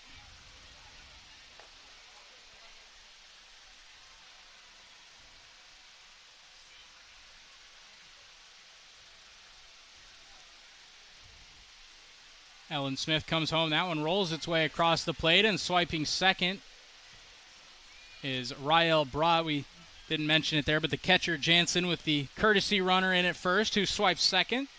And Rael Brat now in scoring position here for the Cats. Still no outs on the 2-2 pitch here, as Smith will come home with it. Brummel pops one into left, trailing over, and not making the catch is the shortstop Baller, and now they've got a run down here, and thrown out at first is Kendall Brummel. She's looking to be aggressive there on the base path, and like the infield umpire there signals the out call at first. Looks like, yeah, there we go. Tag applied on the hip just before Brummel could get her hand on the bag. That's a good shot by Keith Stewart there. Great job by Keith, and Bobcats here now. First out recorded for the Trojans, as it looks like Bowers came out to discuss something quickly, as we'll now have a meeting between the umpires. Also a meeting at the inner circle for the Waterloo East infield, as Bowers talks with his runner on third over there. It's Rael Brat. Yeah, that very rarely results in a call being changed, and the infield umpire will stick with this call out at first. So a runner on third, still only 1 out for the Bobcats, up by 6. That'll bring up Briley Danielson, who big cut, just gets a piece of it and fouls it back behind home plate.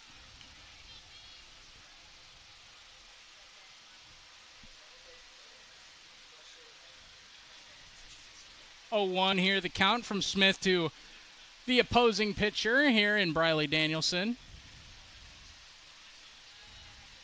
That one was just high. You could see Danielson wanted it, but just a little high in there for ball 1. She really wanted to swing at that, maybe send it 220 feet. That one she does turn on, and it's popped up down the third base line, and it'll make a nice loud bang right on top of the Waterloo East dugout, making sure everybody's staying awake in there. Down by 6, so some of the bench players could be zoning out of it, and they'll get him right back into it. 1-2 count now here as Smith will come home. That one misses low and inside.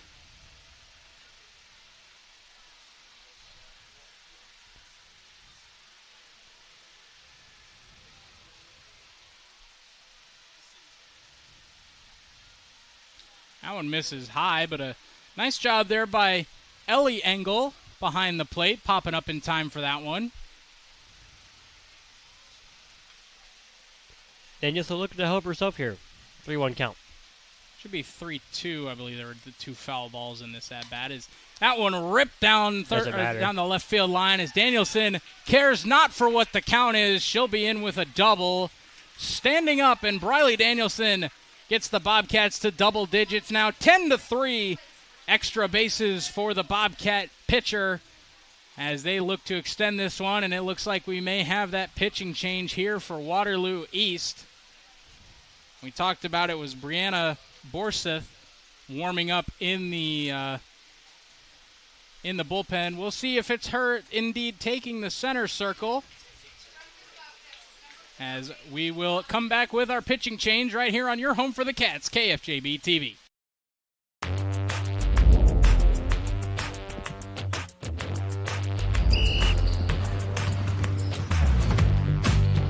Good. Good sportsmanship is also showing high character and accountability, doing what is right and setting a good example not only on the court but in the classroom as well.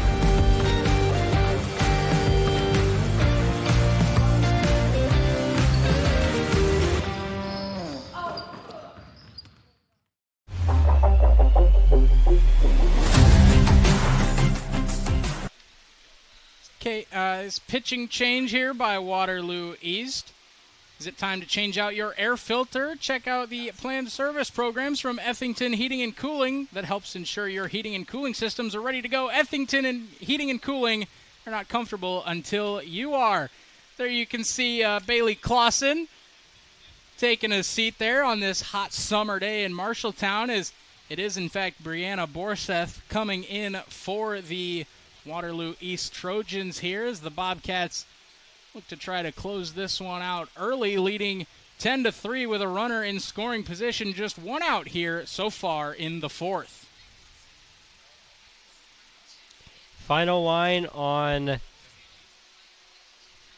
Ellen Smith here. 3 1/3, 9 hits, 10 runs, all of them earned, 2 walks,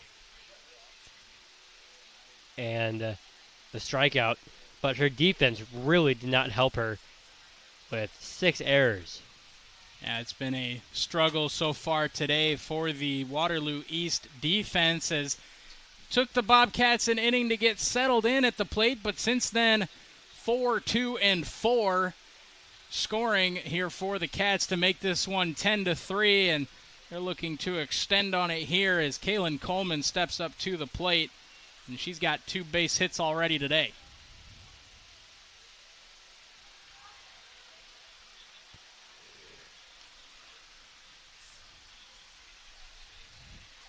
Watch that one bounce in the dirt. 1-0 count. Still only 1 out for the Bobcats. Bobcats really, since that first inning, have not only just settled in at the plate, but they've really been making some solid contact. And, you know, we've had those 6 errors, but some of them, you know, you talk about unforced errors versus forced errors. Yeah. There's been certainly some hard-hit balls that East has been able to knock down, just not able to make that throw over in time. And Kaylin Coleman has had some hard-hit ground balls down the third baseline. She's pulled a couple there into the shallow left field grass as we take a look there at Bailey Clausen on second. In there running for Briley Danielson, who picked up the line drive double that one-hopped the fence over and left. 2-1 the count here to Coleman, and that one inside. 3-1 early here for Borseth, who has had her own struggles at the plate. Just 18 strikeouts, 62 walks, and that ERA up near 15. As the Bobcats lead this one 10-3. Coleman, this one bloops into center, and that one does get deep enough for Downing to make a play on it. And second out here recorded for the Trojan defense as Brooklyn Smith will come to the plate here.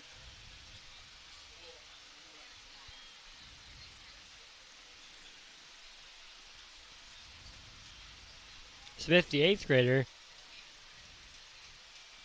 looking to put the Bobcats in a favorable position. That one should be a fair ball as it was touched in play. And that looks to be the ruling. That did look to be the ruling there from the home plate umpire. A nice call made by him as Brooklyn Smith is aboard. 5th hit of the inning for the Bobcats. Clausen did not advance from second on the hit there down the third base line. As there you see, was touched there just a step or two in front of third base, and Bobcats top of the order comes up. That one fouled off by Bounty. A big swing there on the opening pitch of the at-bat.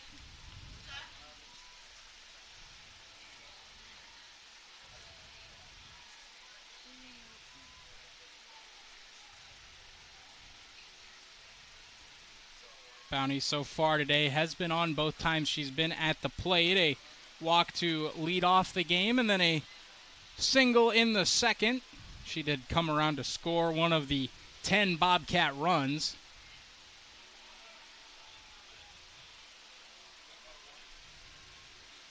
One and one here, the offering from Borseth. Misses low and away.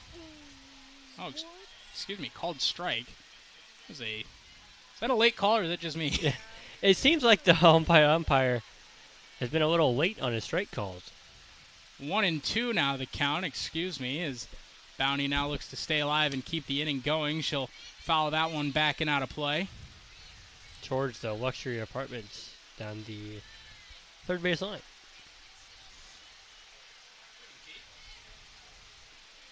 Get a look there at Clausen on second. Anxious to come home. Could be a big run for many reasons. Bounty in the batter's box. She'll take a pitch high. Nearly grazing the visor there on the helmet for ball 2 of this at-bat.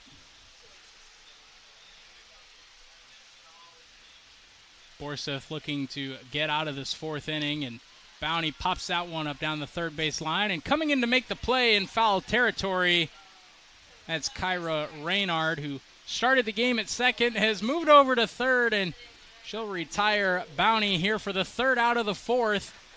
We'll head to the 5th as the Bobcats lead at 10-3 right here on your home for the Cats, KFJB-TV.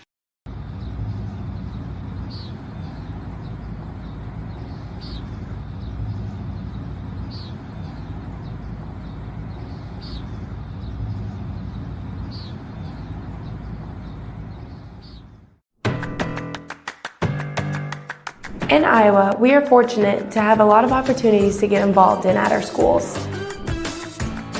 Athletics and activities have so many positive effects. From learning how to build relationships and healthy lifestyles, And gain self-esteem and confidence. Make participation a priority. You and your school will benefit.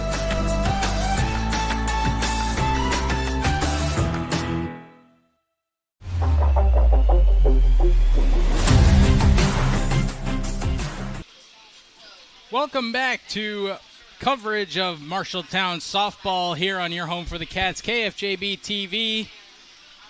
Got a good one here brewing for the Bobcats, up 10-3 on the Waterloo East Trojans. It will be Briley Danielson staying in the pitching circle here for the Bobcat defense. As Waterloo East, it's been a struggle these last couple of innings. Briley Danielson is very much so settled into her groove. Been a couple of clean innings here for starting pitcher. Also worth noting here, Elijah, now just feels like 90. We've dropped about 9 degrees here as that rain came through. I was just about to say, the rain had something to do with that, but still 90 is not comfortable to play in. That one a chopper to short. Bounty able to knock it down, but there we see that gap in the middle of the field bearing its toll on the Bobcats as Bounty had to make that a much harder play than maybe she wanted to on the backhand stop, and That'll leave a runner aboard here early for the Trojans. It's the first error on the Bobcats tonight. So here we see the new pitcher for the Trojans. Up to bat, Brianna Borseth. It's been a struggle for her at the plate so far this year. Just a .050 batting average.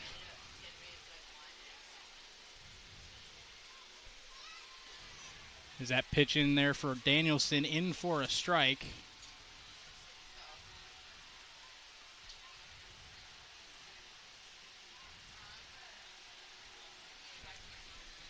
Swing and a miss over top of it there from Borseth. Is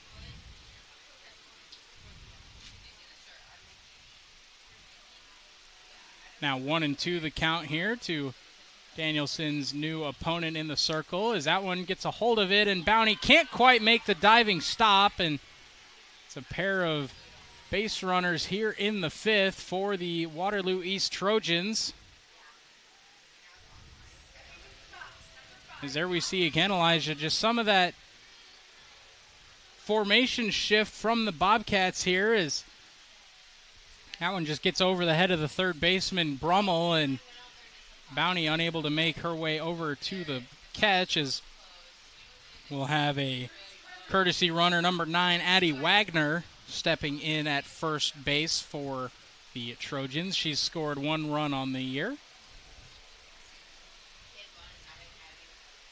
Suddenly, just like that, Trojans 2 on, nobody out here in the top of the fifth.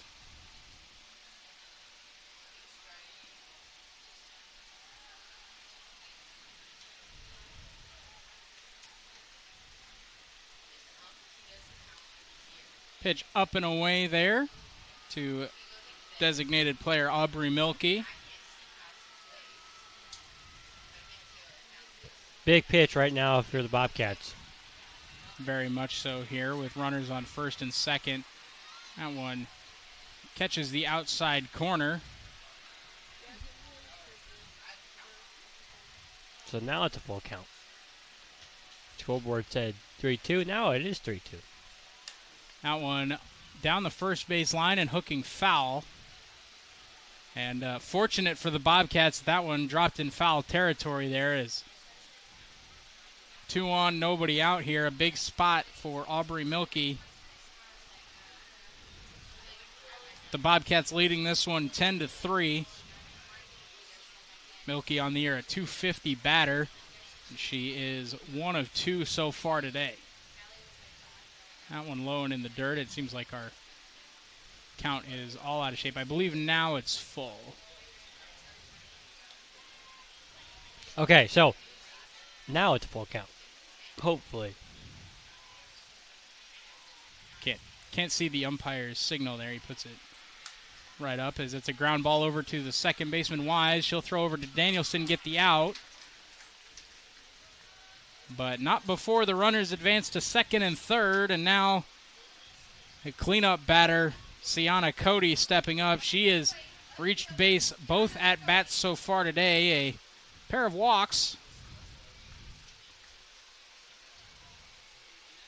3 home runs on the year, 19 RBI. That one a swinging bunt right back to the pitcher, Danielson. Fire over to first, Laney and Danielson in time, but the runner will score on the throw. As Briley Danielson, the pitcher, had to make a nice play over to get Cody out at first, and she did. But the Trojans will bring home a run to make this one 10-4. As as the Trojans, a pair of productive outs there, one to advance the runners and one to bring one home. That'll bring up Kyra Raynard, the now third baseman for the Trojans, who recorded that final out of the bottom of the fourth. That one sails high through the glove of Jansen, and Waterloo East finds a runner at third now, advancing on the wild pitch. That's the courtesy runner over there, Addie Wagner. Over on the baseball diamond, it's East 5 Bobcat, or East 8 Bobcats 5. It seems like the Bobcats have put up a 5 spot in the 4th, and they're still batting. Pair of excellent games going on here as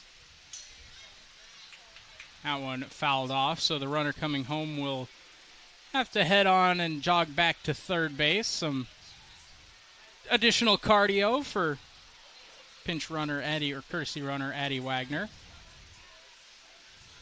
A little cardio never hurt anybody, right? If it was up to me in this heat, I'd maybe limit my own running, but certainly as an athlete, a little bit better shape than I am. Yeah, well. So Danielson looks to get out of this inning. 2-2 count here to Kyra Raynard.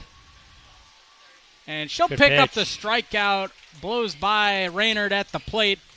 Trojans pick up a run to make it 10-4, but the Bobcats have been on a heater at the plate looking to extend it. We get a couple runs here, we may find ourselves a shortened game as we head into our doubleheader tonight. Brandon Lewis and Zach Tomesch will be on the call for Game 2 as the Bobcats look to bounce back here today after suffering a pair of losses to Mason City last night after taking that long trip up I-35.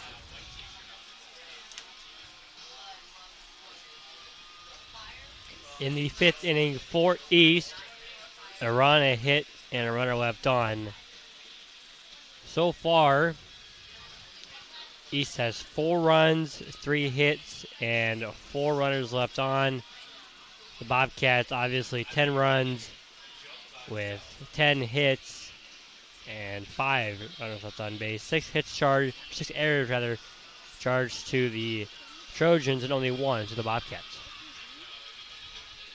I think that's been part of the bigger thing here for the Bobcats, as we've talked about how successful Waterloo East has been at the plate so far this year, but really Bobcat infield has made some tremendous plays. I think about, that last inning, Danielson making that quick throw over to first, did allow the run to come home, but did make the out at first, as we'll see Olivia Wise step up into the plate, and she'll foul one off the third base side.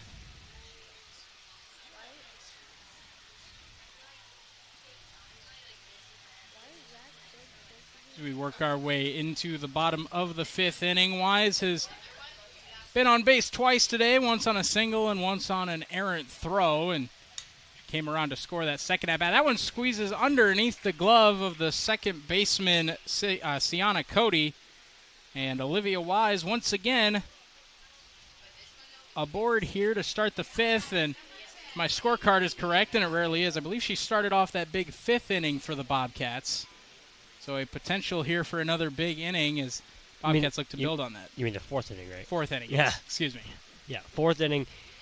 She did start the 4th inning, yes, and all 9 Bobcats came to the plate. I believe we've got a courtesy runner over there at first here for Wise. Can't quite see the number. 27, That's I believe. Ella DeMonte.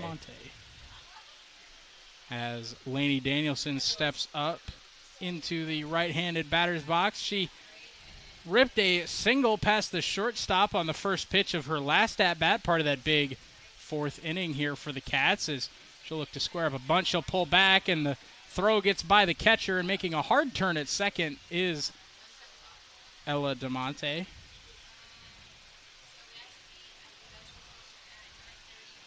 One-0 count here for Lainey Danielson. Now a runner in scoring position for the Cats. Nobody out here in the bottom of the 5th. Lainey Danielson, a fly ball into left center field, tailing over, not able to make it is the center fielder Downing, and coming home to score is DeMonte, and in with a stand-up double is Lainey Danielson, and the Bobcats back up by 7. It's now 11-4. Now the game-winning run is on second base in Danielson. Nobody out. Dangerous territory if you're the Trojans. Aubrey Munt, no stranger to making solid contact. She had a triple in that big 4th inning, one that squeaked by the right fielder, Taya Engel. Got right underneath her glove on a line drive shot that rolled its way through the grass to the wall. and cleared the bases to start off that fourth inning. She'll look to do some more damage here, though already ahead in the count 2-0. Now make it 3-0 as Danielson will advance to third as the throw gets away there from the catcher Ellie Engel.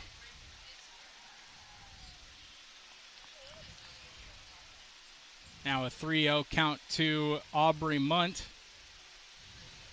looking to get aboard for the third time today. And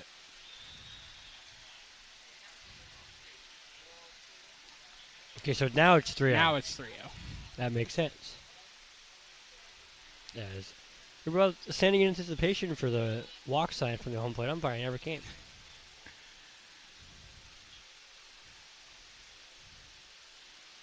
That one will one-hop its way to the catcher, and the Bobcats now runners on the corners with nobody out here in the bottom of the fifth, and that'll bring up Bobcats' own catcher, number 2, Abby Jansen.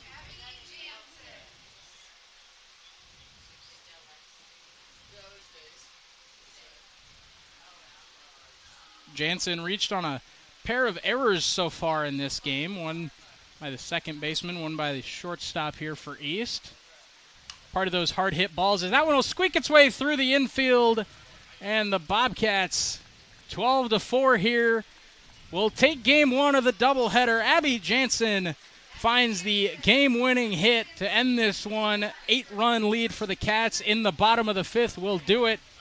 As there we get a look at that replay. Jansen right up the middle, a nice job avoiding the ball there by Aubrey Munt. And the Bobcats take game one of our doubleheader here, 12-4. We'll be right back for game two right here on your home for the Cats. It'll be Brandon Lewis and Zach Tomesch on the call on KFJB-TV.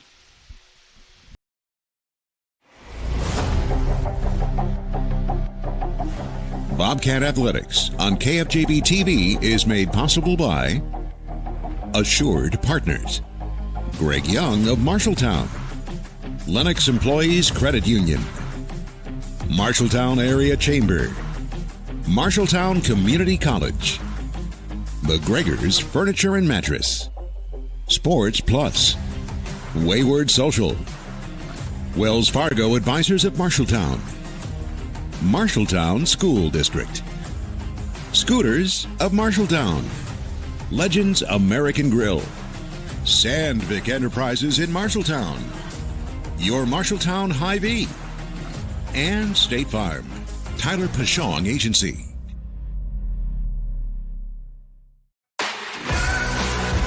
Safety! Dropped in the end zone. It's Niehaus. Oh, man, that one will get in. That's a good point right there. A shot coming here. That's a goal. Lifted to left center field. Gets off the warning track into the wall. Transition 3. Boom! Knocks that one down. And it's a goal. What a beautiful play. Dutton, look what I found over to first. It's a 3-on-1 all the way. Yes. There he goes. Your home for the Bobcats, KFJB-TV. Welcome back into Marshalltown High School Softball Complex. Brandon Lewis, Zach Tomesch alongside me, our producer David Braga for game number 2 tonight. Deegan Grant and Keith Stewart on our camera coverage, and Jeff Brooks back at the radio studios. Well, a good game number 1 went to the Marshalltown Bobcats in the 8-run rule, and the Bobcats improved now to 16-20 on the season as the Trojans dropping to a mark of 4-23 this year. The Bobcats look for the clean sweep of the Trojans in the 2025 season. Coming up, this is Bobcats softball right here on KFJB-TV.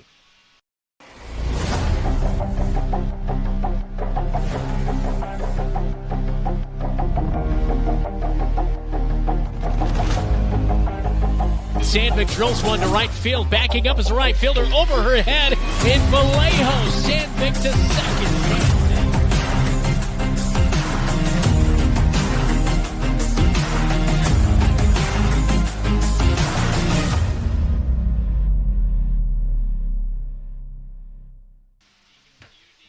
Well, still a warm night, 87 degrees for game number 2. We started out 92 degrees for game number 1. Had a brief shower move its way through. No delay, and so we are still running on time.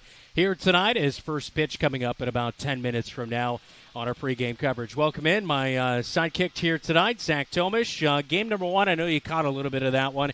Riley Danielson kind of struggled with some consistency, but boy, the bats really came alive there in the 4th and 5th inning to get the Bobcats in that run limit. Yeah, that was key there for the Bobcats. They never gave up. Had a couple runs there early in the 2nd inning, but were able to kind of finish it off there in the 4th and 5th inning. You know, that's the thing that we saw with Briley earlier this week as well on KFJB-TV. She didn't start out great against Mason City on Tuesday, but she dug down. She only ended up allowing 3 runs in the first 2 innings, but only allowed 4 going the distance, and was able to really kind of figure it out. So it settled in again, and that's nice to see out of the sophomore. Hannah Osgood will go in game number 2. We'll break down her night and tell you the Bobcat and the Trojan lineup when we come back in a little bit. But coming up next, it is your Cat Connection, all brought to you by Tyler Prashong State Farm Agency in Marshalltown, mtownproud.com. The right insurance agent can make all the difference. Assured Partners agents represent multiple insurance companies. They can pick and choose from a larger variety of outstanding insurance options. Assured Partners also handles life and health insurance and Medicare supplement coverage. With access to local, regional, and national insurance companies, Assured Partners will create policies tailored to the coverage you need. For more information, go online to assuredpartners.com/Marshalltown. Power through partnership with Assured Partners in Marshalltown, Toledo, and West Des Moines. At Greg Young Automotive, we go the extra mile for our customers across Iowa. Why do customers choose us and keep coming back? Because our commitment to exceptional service and satisfaction never wavers.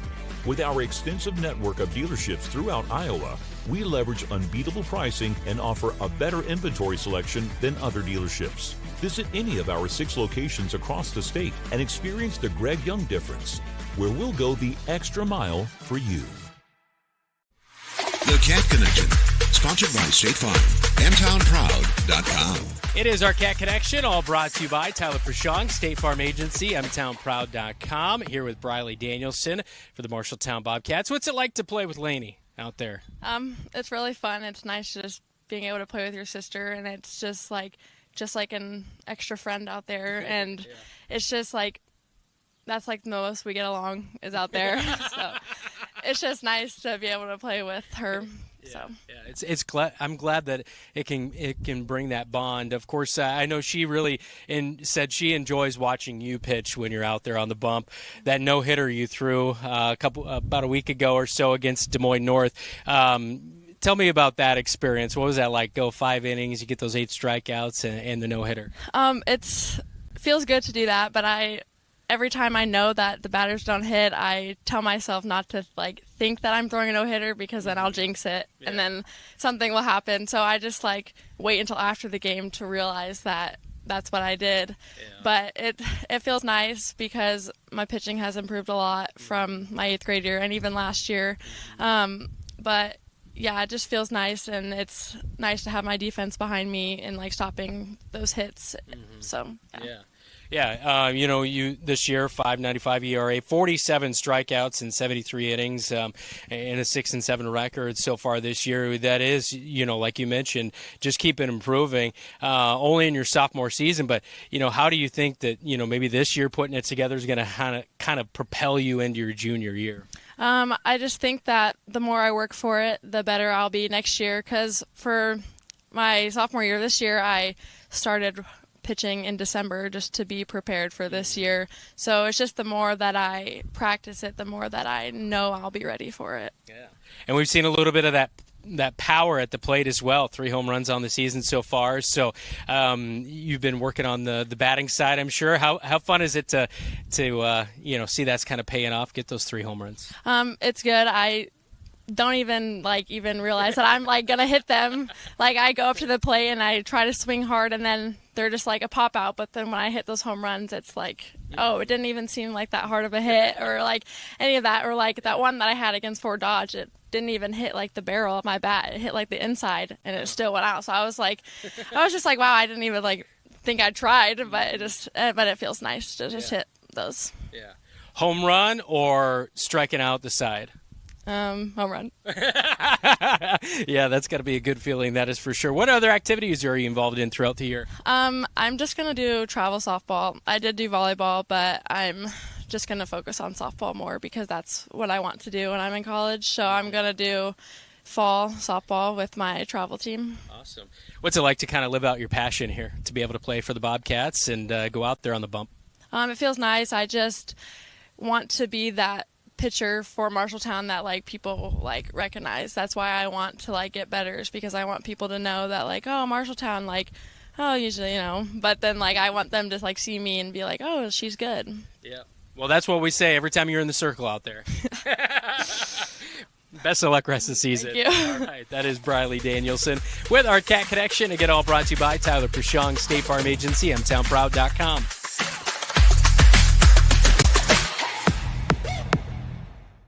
Like any good neighbor, sometimes you move. Here at Tyler Prashong State Farm, we have moved to our new office location at 2110 South Center Street here in Marshalltown. I'm Tyler Prashong. I'm so proud of my team and what we have helped build, but we couldn't have done it without you. We are passionate about what we do and care about the community we serve. I invite you to our new location and see how we can make a positive impact in your life. We'd love to talk to you about what makes you M-Town proud. Make the equity in your home work for you with the home equity loan from Lennox Employees Credit Union. Crush high-interest credit card debt and make needed improvements to your home. You have the power to refinance and change your financial life. With the lower interest rate, repayment is more comfortable than paying those high credit card interest rates. The loan process is easy. See Lennox Employees Credit Union, 1004 East Main Street in Marshalltown. Member NCUA Equal Housing Lender. Online at lennoxecu.com.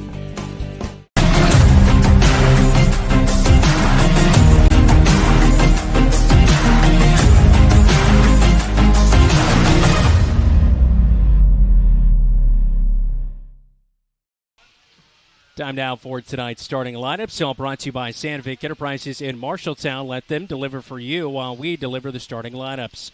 First off, for the Waterloo East Trojans, as they come in at a mark of 4-23 after the Game 1 loss to the Marshalltown Bobcats. That'll be Grayson Downing leading things off. She is in center field tonight, batting in the one hole for the Trojans.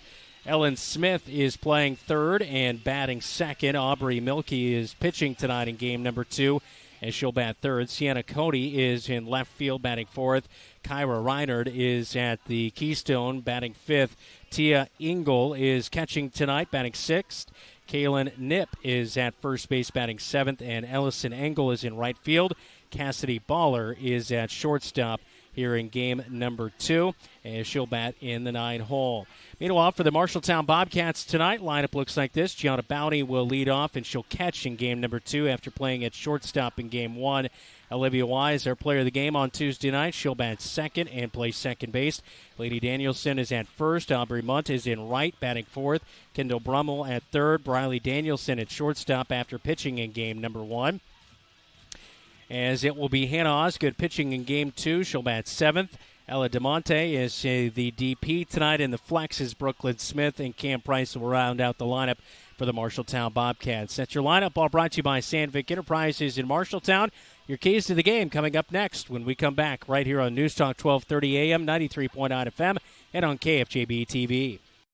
Marshalltown's Red, White, and Blue celebration is a great time for fun, food, music, and community. July 3rd kicks things off with the Car Cruise-In at 13th Street District and the Iowa Veterans Homegrounds. Enjoy great food and live music with the Brazilian Twins. The 4th of July Parade starts a celebration that continues all day with fun activities. The night wraps up with live music by Dirty Rotten Scoundrels and fireworks. July 3rd and 4th, celebrate our independence with the Marshalltown tradition. Do you dream of a career in healthcare that makes a difference? Marshalltown Community College offers a variety of programs to fit your calling. From nursing and medical assisting to dental programs, we provide a nurturing environment with exceptional instructors dedicated to your success. Our simulation labs prepare you for real-world situations. Explore your healthcare path. Find out more at marshalltowncommunitycollege.com.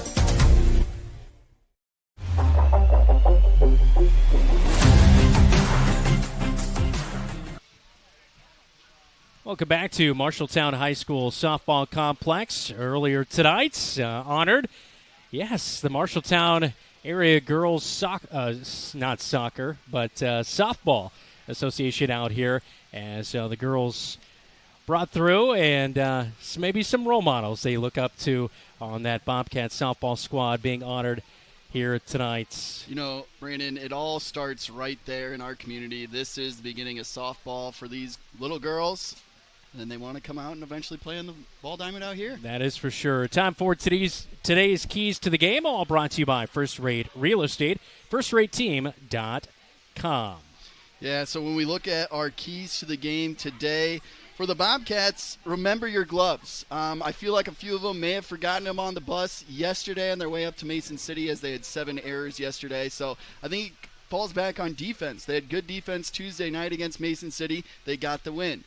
They don't have good defense on Wednesday night. They don't get the win there. Moving over to the Trojans, we don't love free bases. Well, we up here in the booth love free bases. Yeah. The Trojans give up a lot of free bases, and if they can control who's on base, whether that's via error or by walk, they can have a chance to win this game. That's today's Keys to the Game, presented by First Rate Real Estate. And we are underway in Game 2. The first pitch from Hannah Osgood is in for a strike on the outer half to Grayson Downing, who leads things off. She's batting .407 this year with 17 runs, 9 RBI. She does have a home run and 8 extra base hits. Second pitch is upstairs for a 1-1 count as Hannah Osgood taking the bump in game number 2 here tonight for the Marshalltown Bobcats. Her key is really just continuing to hit the zone consistently, right? Yeah, once she settled in there, again, both pitchers on Tuesday night just needed an inning or two to kind of settle in, get the nerves out of there. Once they did and found the zone, things started to look good. The 1-1 is fought off to the backstop. And it is now 1-2 to Grayson Downing. She's playing in center field for the Trojans here in Game 2, as she'll step aside for ball 2, low and inside. Bobcats wear their white tops with the red bottoms here tonight, trying to get a little bit cooler. Orange tops for Waterloo East with the black bottoms. Here's the 2-2 on the way. Slap down the first base line, and Lainey Danielson gloves it as she jumps up to her left, and Grayson Downing is out number 1 of the inning. A superb play over there at first base, a hot shot down the line. Yeah, you know, with that rain came through, it kind of made the ball a little slippery, and I think we saw that at the end of the last game there with the ball slipping out of gloves. Nice to see her catch that one. That is for sure. I heard Briley Danielson before the game down in the bullpen getting warmed up for game number 1. She was kind of not having the feel for her pitches, and with it being so hot and sticky, you can kind of imagine that, you know, that will hamper the pitchers throughout the night. First pitch to Ellen Smith is a ball, 1-0. Now she chops one to Brummel at third, over to first to Lainey Danielson. And a 5-3 ground out by Smith will be out number 2 of the inning, and this will bring up Aubrey Melke, the starting pitcher for the Waterloo East Trojans here tonight, batting in the 3-hole. This year so far for Hannah Osgood, a 7-8 record, 82 innings pitched, 39 strikeouts with a 6.49 ERA. Yeah, it can be hot, but when it's hot and muggy and sticky like this, it's never fun. Well, a good start for Hannah Osgood, starting out Smilky with a first pitch strike on the outer half, 0-1, as Smilky digs back into the box, near the front of the box, and hugging the line as well. Here's the 0-1, and checks her swing. It was on the inner half, and it will be a ball just inside 1-1. Did we see any, I wasn't watching the umpires too closely in that first game, did we see any egregious strike zone calls? No. Not that I remember, although we were trying to recover from the rain shower making its way through as Melke fights off the third pitch of the at-bat. 1-2 is now the count. And, of course, in a two-man crew, you always switch. So the home plate umpire in game number 1 now roaming on the base pass.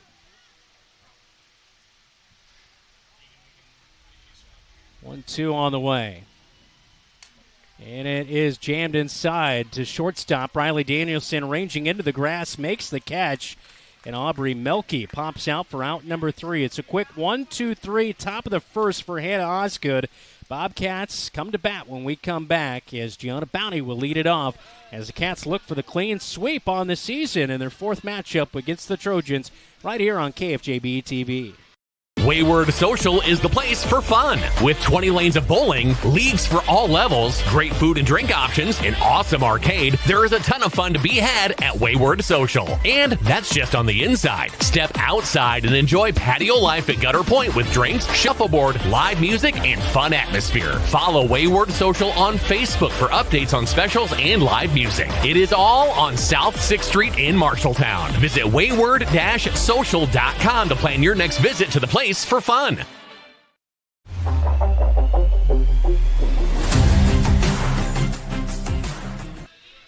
Aubrey Melky is the starting pitcher for the Trojans in game number 2. The junior with 34 innings pitched, 14 strikeouts, 27 walks, and a 10.91 ERA coming into game number 2 here tonight.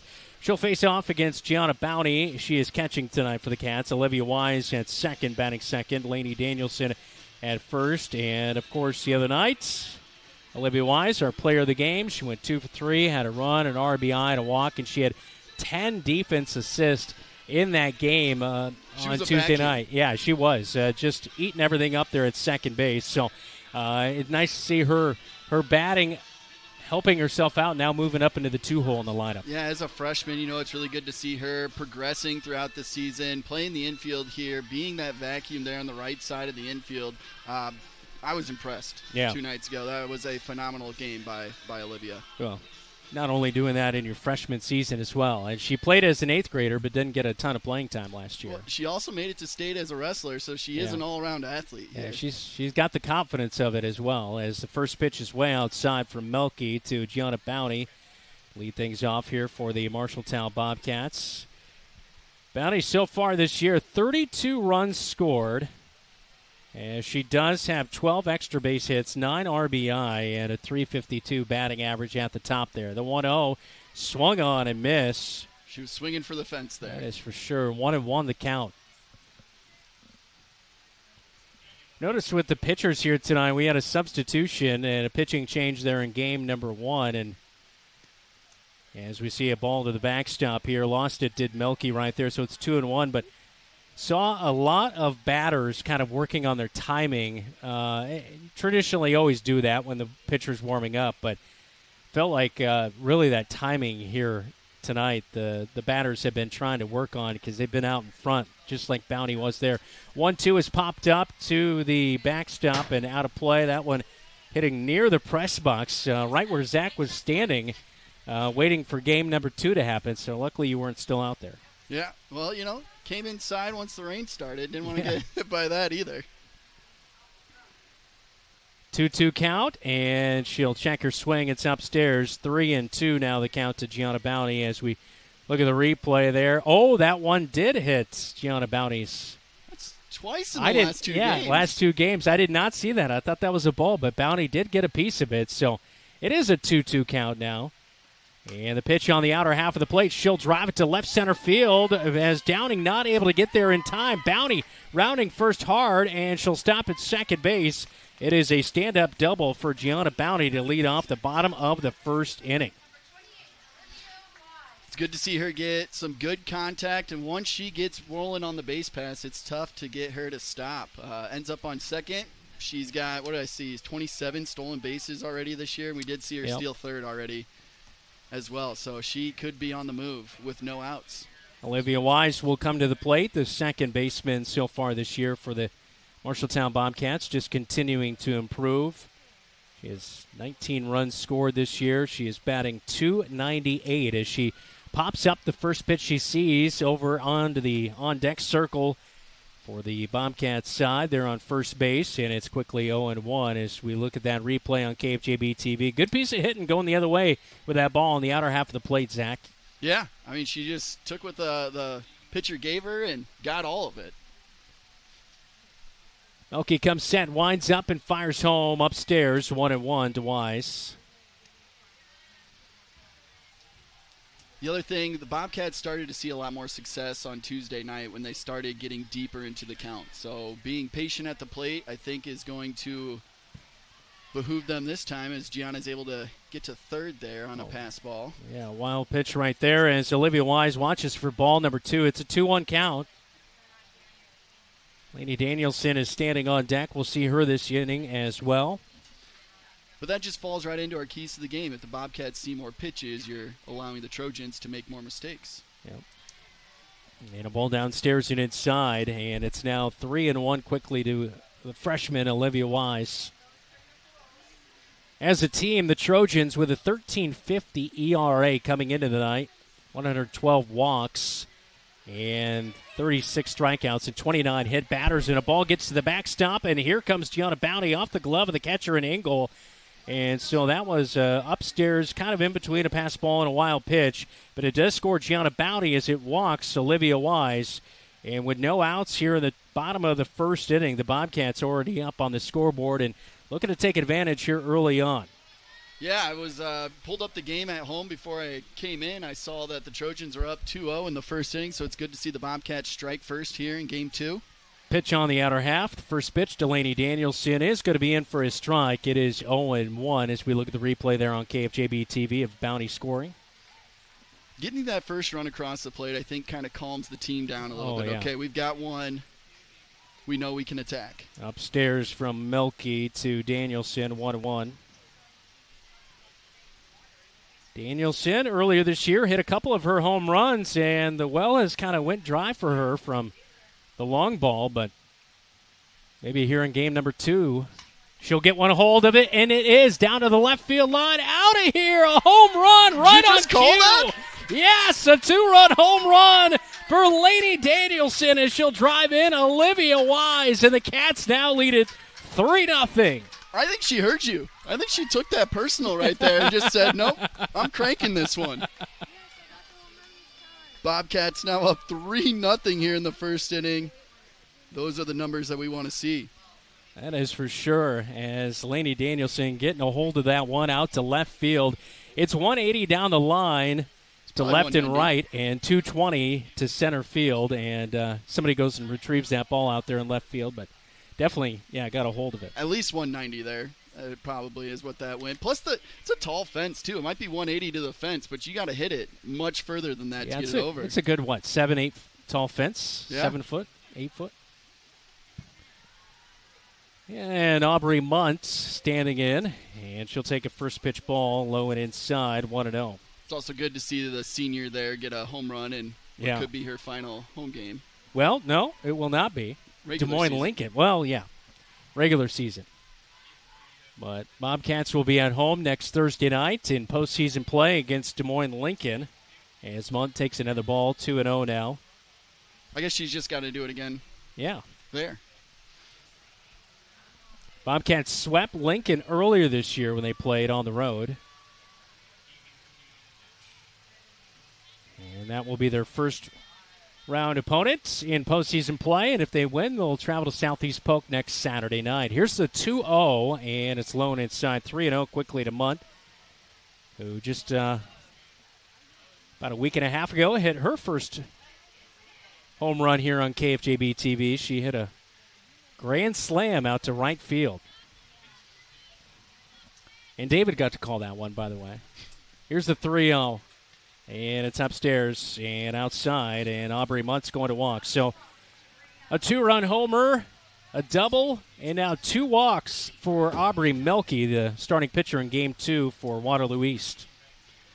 Yeah, Hannah Osgood's got to be feeling good in the dugout. She knows that, she looked good in the first inning, but now she's just got to keep it going and hold the lead. Riley Danielson shows bunt, and she brings it back, and that will get Aubrey Munt over to second base. We have a little bit of a discrepancy in our lineup card here, as looks like maybe Brummel and Danielson have switched in the lineup.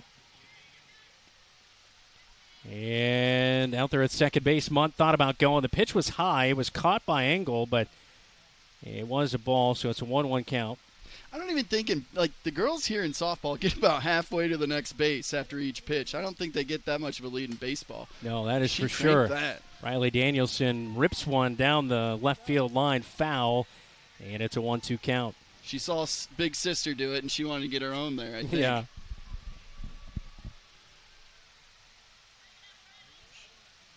The 1-2. And reaches out and foul tips this one to the backstop.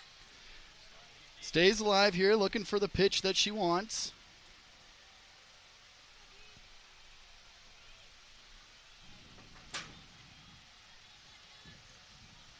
As we get a couple of the softballs brought back into play. Milky comes set. Here's the 1-2 on the way. And upstairs gets her chasing. It's a drop third strike, and she'll have to hustle down to first base. It's dropped. Briley Danielson is going to be safe, and in from second base. Aubrey Munt reading the play well right there. She'll score, and it's now 4-0 Bobcats. As all four have come to the plate, got aboard, and scored. And now Briley Danielson stands on first. She was frustrated that she was chasing way upstairs, but the throw from Engel brought Nip over there at first base off the bag, and she wasn't able to gather it in, and so that will score Munt as Briley Danielson on the swinging strikeout is at first. And here comes Kendall Brummel. They're executing, and they're allowing the Trojans to make those mistakes. There's another free base there when it should have been a strikeout. Briley Danielson steals over to second base as Kendall Brummel was showing bunts. And it is a ball from the umpire, so a 1-0 count. Milky fires home the bunt. A good one put down right in front of the pitcher's circle. Milky can't gather it in, and it is going to be a base hit for Brummel as she'll be aboard over there at first base. I don't even know if even if she gathered it in time, Brummel was out of the box quickly if they wouldn't have got her at first base. It does move Briley Danielson over to third. And so runners on the corners as Hannah Osgood will dig in. I bet Brummel goes here for second. She's got the second most steals on the team. And the pitch is in. It's low from Milky, and no contest right there as Kendall Brummel's over to second base. 11 for 11 now on the season for steals for Brummel. Puts two people in scoring position, no outs. And Osgood off the end of the bat. Foul tips the 1-0 out of play. 1-1 now. We see the bunt. Yeah, she didn't even gather it. She could not get it in her glove. Got to go down with two hands. That is for sure. As just a well-placed bunt to the left of the right-handed starting pitcher in Milky. So 1-1 to Hannah Osgood with two runners in scoring position at second and third as Briley Danielson stands at third. Kendall Brummel at second as Osgood takes ball number 2. Yeah, I'm looking here. All the Bobcats have seen at least 4 pitches. They're working pitch low the count. and inside, and here comes Briley Danielson from third as Kendall Brummel moves over to third base. So Hannah Osgood taking ball number 3 right there, and just like that, it's 5-0 here in the first. Yeah, they're working deep into the count, and the Trojans are allowing free bases, or she's just serving it up on a platter for him to hit like Laney was able to. 3-1 on the way, and swing and a miss by Osgood, and she's over top of that one. Might have been a breaking ball right there. So full count to Hannah Osgood with a runner on third. Still no outs. We're in the bottom of the first inning. It's already 5-0 Bobcats. If you missed it, a 2-run home run by Laney Danielson this inning as well. Milky comes set, winds up and fires. Osgood chasing outside. That'll be a strikeout for Milky, her first of the night. There's one away as Ella DeMonte will dig in. She's the DP tonight, hitting for the flex. Brooklyn Smith, who is playing in center field. DeMonte, a left-handed batter. And the first pitch is upstairs, and reaching for it is Engel. She gathers it in. Freshman this year, DeMonte. Yeah, played a little bit as an 8th grader last year. Not a whole lot of experience. It's a young Bobcat team, just 2 seniors this year as we celebrated senior night on Tuesday. DeMonte thought about going around, but she is going to take a ball on the outer half, 2-0. Well, that's the thing. Hopefully you bring back a lot of these younger players with their experience this year and have a few more upperclassmen next year. It's all about building the program. 2-0. It is smacked into left center field. Good contact by DeMonte. Past the left fielder, Cody misplays it, and Brummel from third is in. DeMonte rolling into second with a double and an RBI. She might be a freshman, but she did not look like one on that No. hit. That looked composed. That was solid contact out to left center. fielder misses it, and she's end up on second. 6-0 now, Bobcats after the RBI double by DeMonte. This will bring up Cam Price. Batting in the 9-hole for the Bobcats. And the first pitch she sees smacks to the backstop. It's 0-1. So Bobcats will most likely, there's not really a whole lot of situations here for a double play as we see a little bit of action in the bullpen warming up. Brianna Borsyth, we saw her finish off game number 1 here tonight, so she might be seeing some extra innings. The 0-1 on the way to Price, and she swings past it, gets to the backstop, and DeMonte will take off for third. 0-2 to Cam Price, who's in left field for the Cats. Price was able to get her first couple RBIs on her first hit Tuesday. Let's see if she can add to that RBI total here with a runner on third. Just a little blooper like she did a few days ago. 0-2, thought about it, but it was way upstairs, and it's a 1-2 count now to Cam Price. Well, we had those showers, which kind of cooled it down earlier, but, boy, it is muggy now. Hot one here tonight. The 1-2 is smacked right to second base. The runner at third is off. DeMonte's back to the bag. The throw is over, and DeMonte's going to be held up at third base. So Cam Price on the laser to Reinert. She makes the catch there at second for out number 2. I was saying just a moment ago how there's not too many double play situations here in this set with a runner at second, but Bobcats almost got doubled off right there to end the inning. Yeah, those screaming line drives in the infield, it's always tough when you're on and you got a lead. And we'll bat around as Gianna Bounty puts one off the warning track, and she's going to round first over to second as she drives in DeMonte from third, and the Cats extend their lead even more. It's 7-0.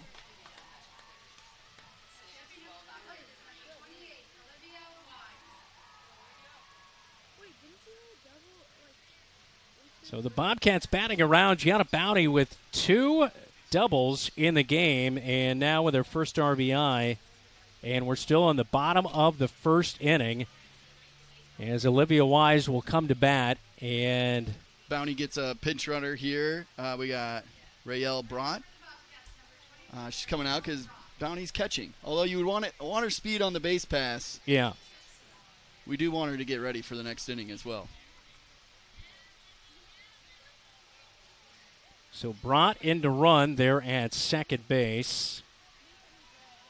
Brott just an 8th grader. 2 down in the inning. Olivia Wise already a walk and a run scored here in the bottom of the first inning. And off the end of the bat and off the first base bag, but it did pop up off the orange as well. So just foul from the home plate umpire ruled, and it's 0-1 to Olivia Wise. Do you like the 2 bags on first? Well, yeah, it's fine at this level. It's for safety. Yeah. Yeah. The safety bag. Yeah. Safety bag. Just yep. making sure we're all on the same page here. Yeah, it's good. And the 0-1 will hit on the outer half. It's 0-2 now. Maybe a little high for the liking of Olivia Wise. She takes a deep breath and will get back into the batter's box in the righty versus righty matchup. In the bottom of the first, 2 down, runner at second. Here's the 0-2 upstairs. And it's now 1-2 to Wise.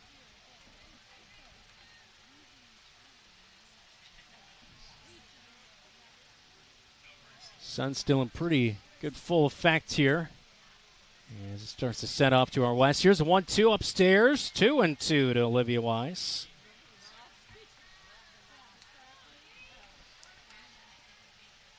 Taking a look at Brott right there on second base as Gianna Bounty was able to hit another double in this inning.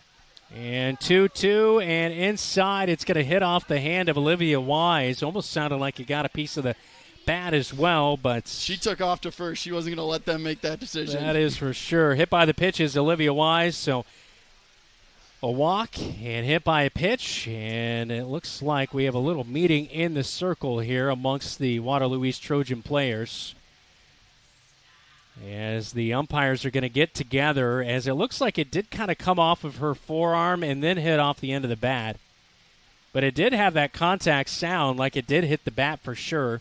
Mm-hmm. And the hands are part of the bat, so if it did hit her hands, hit the bat, then it would just be a foul ball. Yeah, so Brandon, again, who do I need to talk to lobby to make sure KFJB-TV can give them the replay they need? That is for sure. I will buy the hood. I'll get the whole hood. Yeah, it looks like it's her forearm off of our replay. Yeah, it looks like the forearm and then hit the bat. But they're going to send her back to the plates. Sometimes when you can't maybe see it, you go off of sound. And now the umpires are going to get back together again. She's showing him the bruise. I think what really happened is the sound kind of really influenced the decision right there to reverse the call. But, yeah, definitely hit the forearm, and then it looked like it hit the bat, and that's where you got that sound. Yeah, and hats off to the umpires coming out and working these games. We can't do it without them. There's just two of them out there. Yeah. And they're in pants and a dark shirt. Right? Yeah, you're sweating it out here tonight as they do both get together. Now, Olivia Wise came back to home plate and showed the home plate umpire the bruise on her arm. It looks like it hits her right below the elbow there. And then he called for time to get back together with the umpire out on the base pass. So we'll see as they're still chatting about it. I mean, if you're wearing it, you're wearing it. Yeah, here's the proof, sure. sir. And they're going to put her back at the plate. So probably the right call. If you're going to overturn that call, that's what you're going to stick with. So for Olivia Wise, she was hit by the pitch, but they rule it a foul ball. Does he know that I already marked it on my score sheet? Or he must, yeah. Well, wouldn't be the first time a batter has been hit twice in a row by a pitch, so we still can hold out some hope for our scorecard. It's going to be a 2-2 count as Wise is sent back to the plate.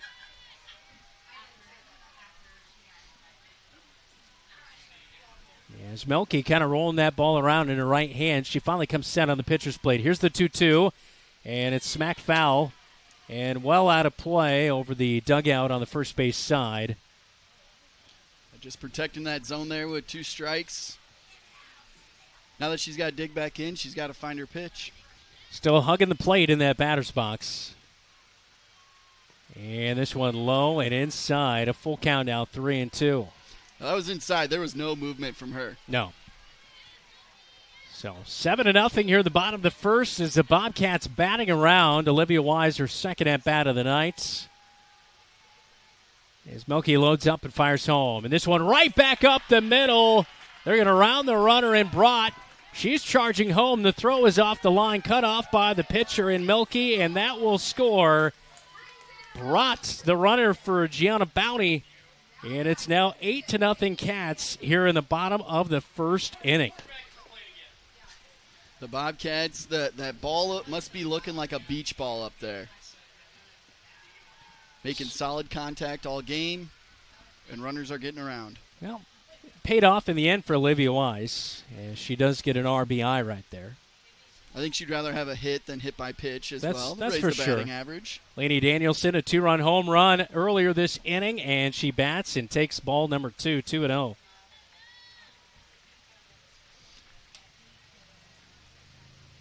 So Wise standing at first. Lainey Danielson at the plate. And she eyes the pitch from Melky. A check swing. She did go around. She knew it. And that ball rising on her up in the zone, and she went after it. It's now 2-1. Her and Briley Danielson, her sister, both have the same kind of dance when they swing at a pitch that they don't like. That bat goes straight up in the air. And the 2-1 is fought off to the backstop, 2-2. As Briley Danielson struck out this inning, but it was a drop third strike, and she was dancing around, not happy. She swung at it and then ended up making it to first. Yep. So 2-2 count with 2 down, 1 on. 8 runs have scored, and the 2-2 will miss upstairs and outside. It's now a full count to Lainey Danielson. Senior here has been a patient hitter. Now going to see her 6th pitch, the at-bat. And it's downstairs for a ball. Low and inside to Lainey Danielson. She'll walk. And this will bring up Aubrey Munt, who walked and scored this inning as well here in the bottom of the first. As head coach for the Waterloo East Trojans is Michelle Trulin. She is out for a pitching change. in the bottom of the first. 8 runs have scored. 2 runners are still on the base paths as the Bobcats continue to bat. When we come back, we'll tell you who's into the game to pitch right here on News Talk 1230 AM, 93.9 FM, and on KFJB-TV. McGregor's Furniture and Mattress is your local furniture store in Marshalltown, and they are proud to support Marshalltown Bobcat Athletics. If you need a new recliner to relax in, or perhaps a new dining set for the whole family, shop McGregor's. They also have a good selection of luxurious sectional sofas. Score the mattress of your dreams with an assist from the McGregor's friendly and knowledgeable staff. You'll be the household MVP when you bring home the winning selection from McGregor's Furniture and Mattress, downtown Marshalltown. Open 7 days a week. At Sports Plus Sports Medicine and Physical Therapy Center, we customize each patient's treatment plan to their individual needs. What does that mean? It means that not every back or knee problem is treated the same, and that your program will be unique and designed especially for your needs or problem. This improves how quickly you will return to work or sports. The Sports Plus staff is encouraging and takes pride in your successful recovery. This is just one more reason why champions choose Sports Plus Physical Therapy as their favorite place to rehabilitate and train.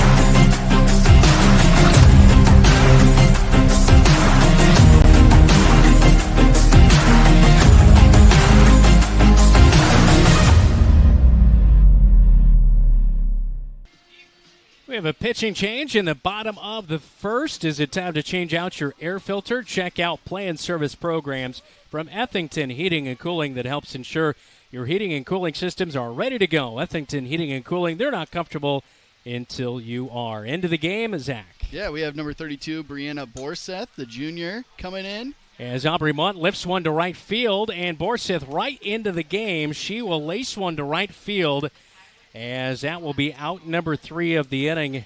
As we'll talk more about Borseth in the second inning. It's 8-0 after one frame as the Bobcats score big, including a 2-run home run by Lainey Danielson. We go to the second on KFJB-TV.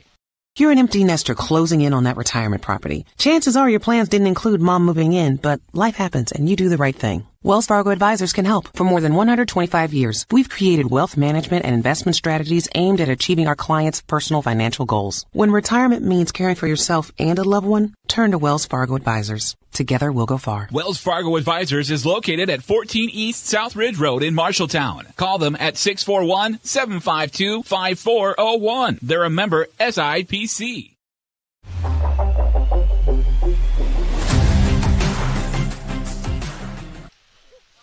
Eight to nothing our count as we go to the top of the second inning. Due up, Sienna Cody, Kyra Reinard, and Tia Engel for the Waterloo East Trojans as we look at that big home run by Lainey Danielson there at the bottom of the first inning, and it's 8-0 and a feel good for Hannah Osgood, the starting pitcher. She mowed down the Trojans 1-2-3 there in the top of the first as behind Osgood here tonight. Gianna Bounty is catching.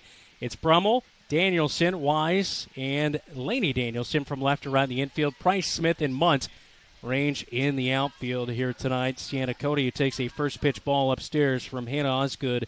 It is 1-0. I know pitch count isn't as important in softball as it is in baseball, but she threw 11 pitches by my count in that first inning. That is not a lot. No. It's a good start for her here tonight at home with postseason play right around the corner. 1-0 misses low and inside to Cody. It's now 2-0. Seen a lot of Sienna Cody on the basketball floor. That is for sure. 2-0. He's going to hit off the left foot of Cody, and she's going to run down the first base line, hit by the pitch. That's the first base runner there for the Trojans. Cody just 1 for 1 stealing bases this season. I would not expect her to take off. Well, when you have an 8-0 inning that lasts quite a while, You always wonder how the pitcher's going to come back out and respond to that. She'll bounce one to home plate. It's off of Bounty, and the runner, Cody, will advance to second base. Yeah, I didn't take a look. I wondered if she was going to try and stay loose a little bit, especially once they turned over the lineup there, but I did not see her work at all in the bullpen. 1-0. And that's off the glove of Bounty and bounces to her left. She'll pick it up. That's ball 2 to Kyra Reinard. Reinard batting .239 this season. 10 strikeouts. 5 walks. 2-0, and that one on the inner half of the plate for a strike from Hannah Osgood, 2-1.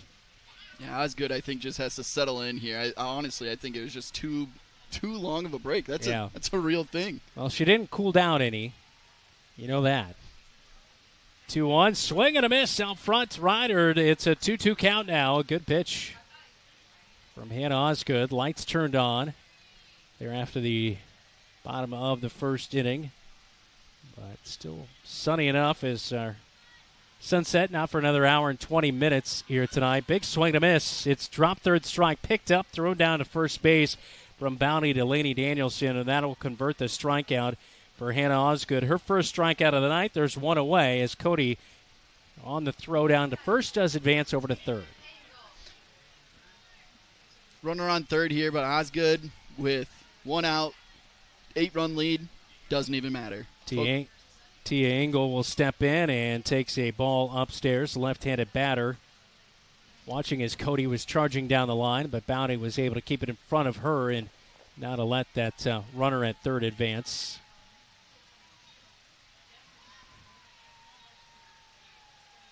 Righty versus lefty in the matchup. The 1-0 is smack foul and out of play behind home plate. 1-1.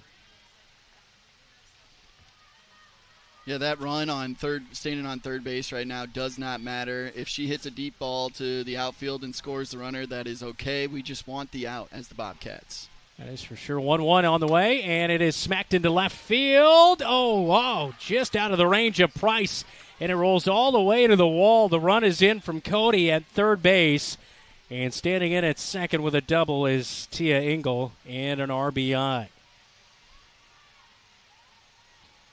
Looked like Price had a chance to get that, but just out of the reach. It did. She was reaching out for it. It's one of those things that you don't get a ton of balls out there to left field, so you got to take your opportunities when you get them.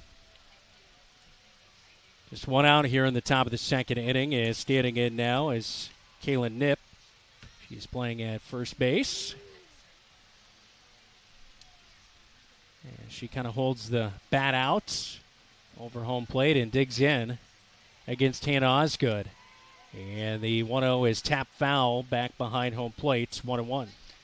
Yeah, Knipp is not batting very well this year. .043, 12 strikeouts, only 1 walk this year.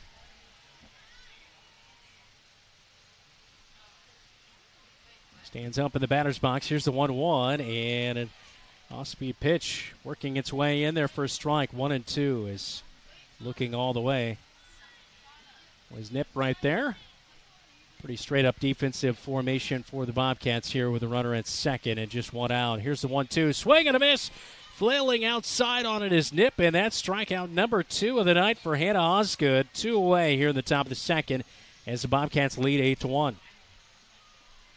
That's a big strikeout right there. We've got a runner on second here and allowed 1 run, which is okay. Smack to Briley Danielson, backhanded over to Lainey Danielson at first, not in time, and a runner goes over to third base in Engel.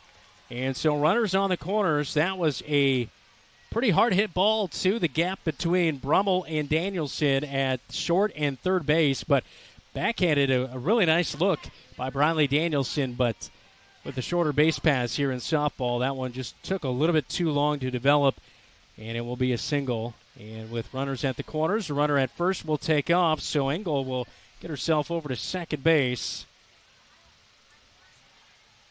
And now runners in scoring position at second and third with 2 out and an 0-1 count to the 9-hole batter and Cassidy Baller. And she'll stay in. Batter's box, that pitch on the inner half, but just missing a little bit high. 1-1. Yeah, 263 batter here. pretty good bat for your 9-hole hitter. Only 8 strikeouts, but 8 walks as well. Yeah. I have somebody that can kind of turn the lineup over, and a hot shot down the third base line. That one is foul, 1-2. I did always kind of like the pitcher moving into that 8 spot, so that way when you get down to 9, you can turn over and start the process with the top of the lineup. Yeah. So Bowler in there, the shortstop, batting in the 9-hole. Left-handed batter at the plate against the right-handed pitcher in Osgood. 1-2 on the way, and a rising ball. It will be upstairs, 2-2.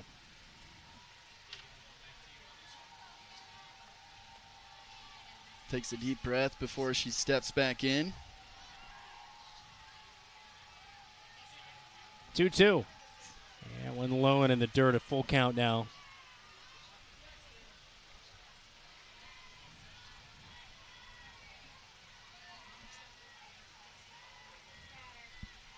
Fowler cleans off the bat as she digs back into the left-handed batter's box. Osgood's pitch on the outer half, swung on and missed by Bowler, and 3 strikeouts in the inning. And is out number 3 as 2 runners are left on board for the Trojans. They do score 1 as Sienna Cody led off the inning. She comes in to score. It's 8-1 heading to the bottom of the second on KFJB-TV. Registration for the upcoming school year in Marshalltown is Tuesday, July 8th from 10 a.m. to 6 p.m. at Miller Middle School. A birth certificate is required if a new student is joining. If parents are unable to attend, they can go online to the Infinite Campus System. To begin, go to the district website, marshalltown.k12.ia.us, and click on Academics. All new families in the Marshalltown Community School District must register at the District Welcome Center, downtown Marshalltown. Here's to the 2025-2026 school year.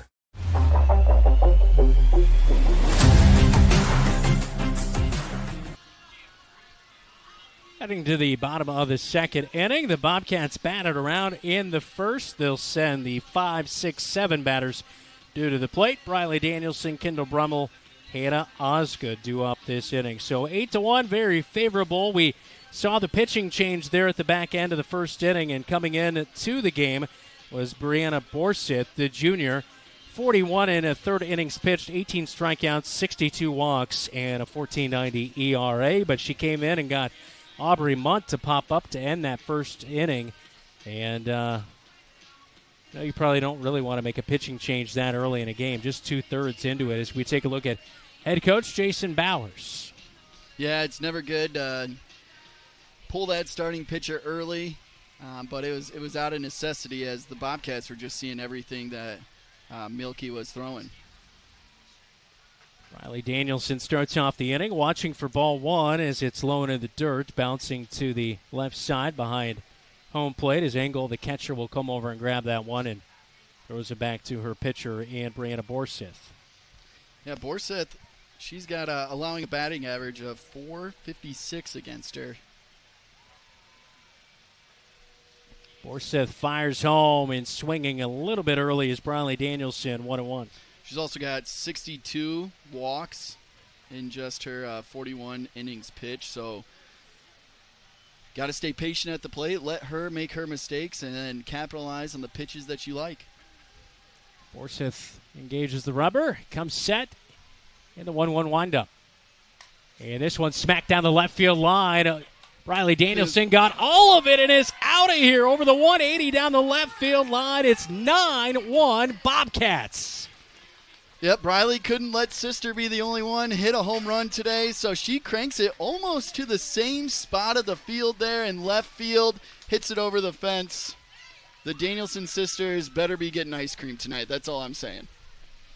One of them might be getting some Opa with our player of the game coming up after the game. All brought to you by Opa Grill in Marshalltown. But, yeah, getting all that one. All Cody could do out there in left field was look up and watch it sail out of here. Yeah, almost the exact same spot. I'm having some Griffey flashbacks here with father-son hitting home runs. Laney Danielson, the senior sister, hit the 2-run home run, and the sophomore sister and Briley Danielson hitting this solo home run as we see Kendall Brummel's spot in the lineup. A pinch hitter, Charlotte Reyes, the freshman, will hit for her.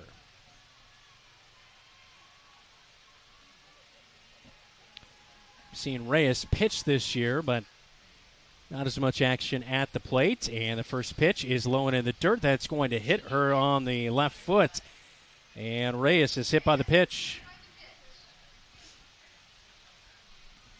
So bring up tonight's starting pitcher, Hannah Osgood, as we look at the replay of that home run by Briley Danielson, loading up and getting all of it. Yeah, I think she knew that once she hit it because she did get all of it right there. It was a nice swing to look at. Hips came through the zone.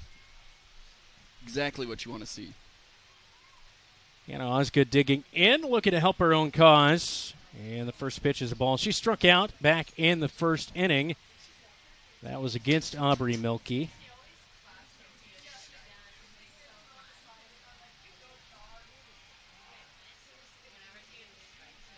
Borseth on the 1-0 delivery is going to be on the outer half for a strike, 1-1. Well, as Dylan Does likes to say, the Canadian strike zone, we are approaching that kind of territory now.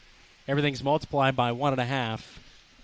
Sometimes when you got a big lead there and you can see where the game's going. Yeah, open that thing up a little bit. Here's the 1-1 fought off down the right field line, but in foul territory as Nip, the first baseman, watched it right out there as Engel, the right fielder, was tracking in but not able to get there in time. So 1-2 now the count to Hannah Osgood. I've never umpired high school, but when I did Little League, yeah, when I could tell one team was definitely better than the others, that strike zone would open up a little bit. 1-2 on the way from Borseth. And gets her swinging on an off-speed pitch upstairs. And the second strikeout of the night for Hannah Osgood, and the first strikeout of the evening for Brianna Borseth, the pitcher on the mound for the Trojans inside the circle. That's out number 1 here in the bottom of the second inning. Cats again leading 9-1. As DeMonte will stand in. She rips one down the right field side, and it's out of here! A 2-run home run for Ella DeMonte.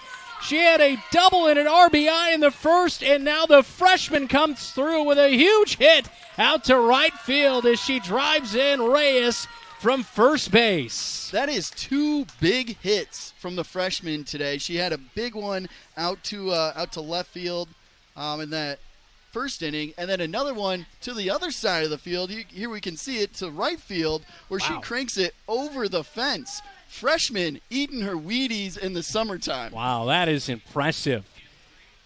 She got all that thing too. I mean, there was no question. No. There has not really been a question on all 3 home runs from the Bobcats tonight. They've all gotten every bit of the ball. A lot of fun in that dugout, I'm sure. Yeah, that is for sure. Bobcats leading 11-1 now.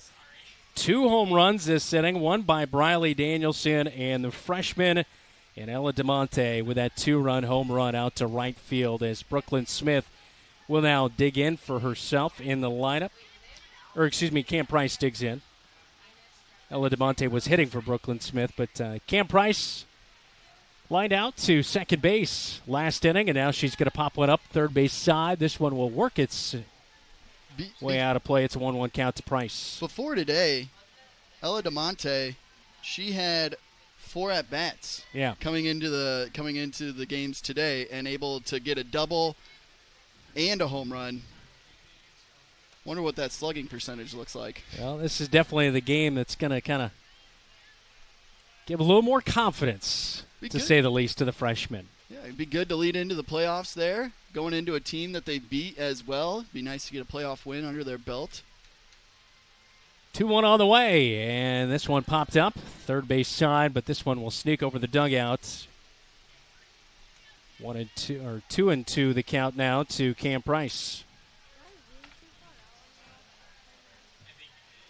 The ball has to look like a beach ball for the Bobcats right now. Everybody top to the bottom of the lineup is just seeing it and making good contact. 2-2. And this one off the inside of the bat, foul to the backstop by Price. We'll do it all over again.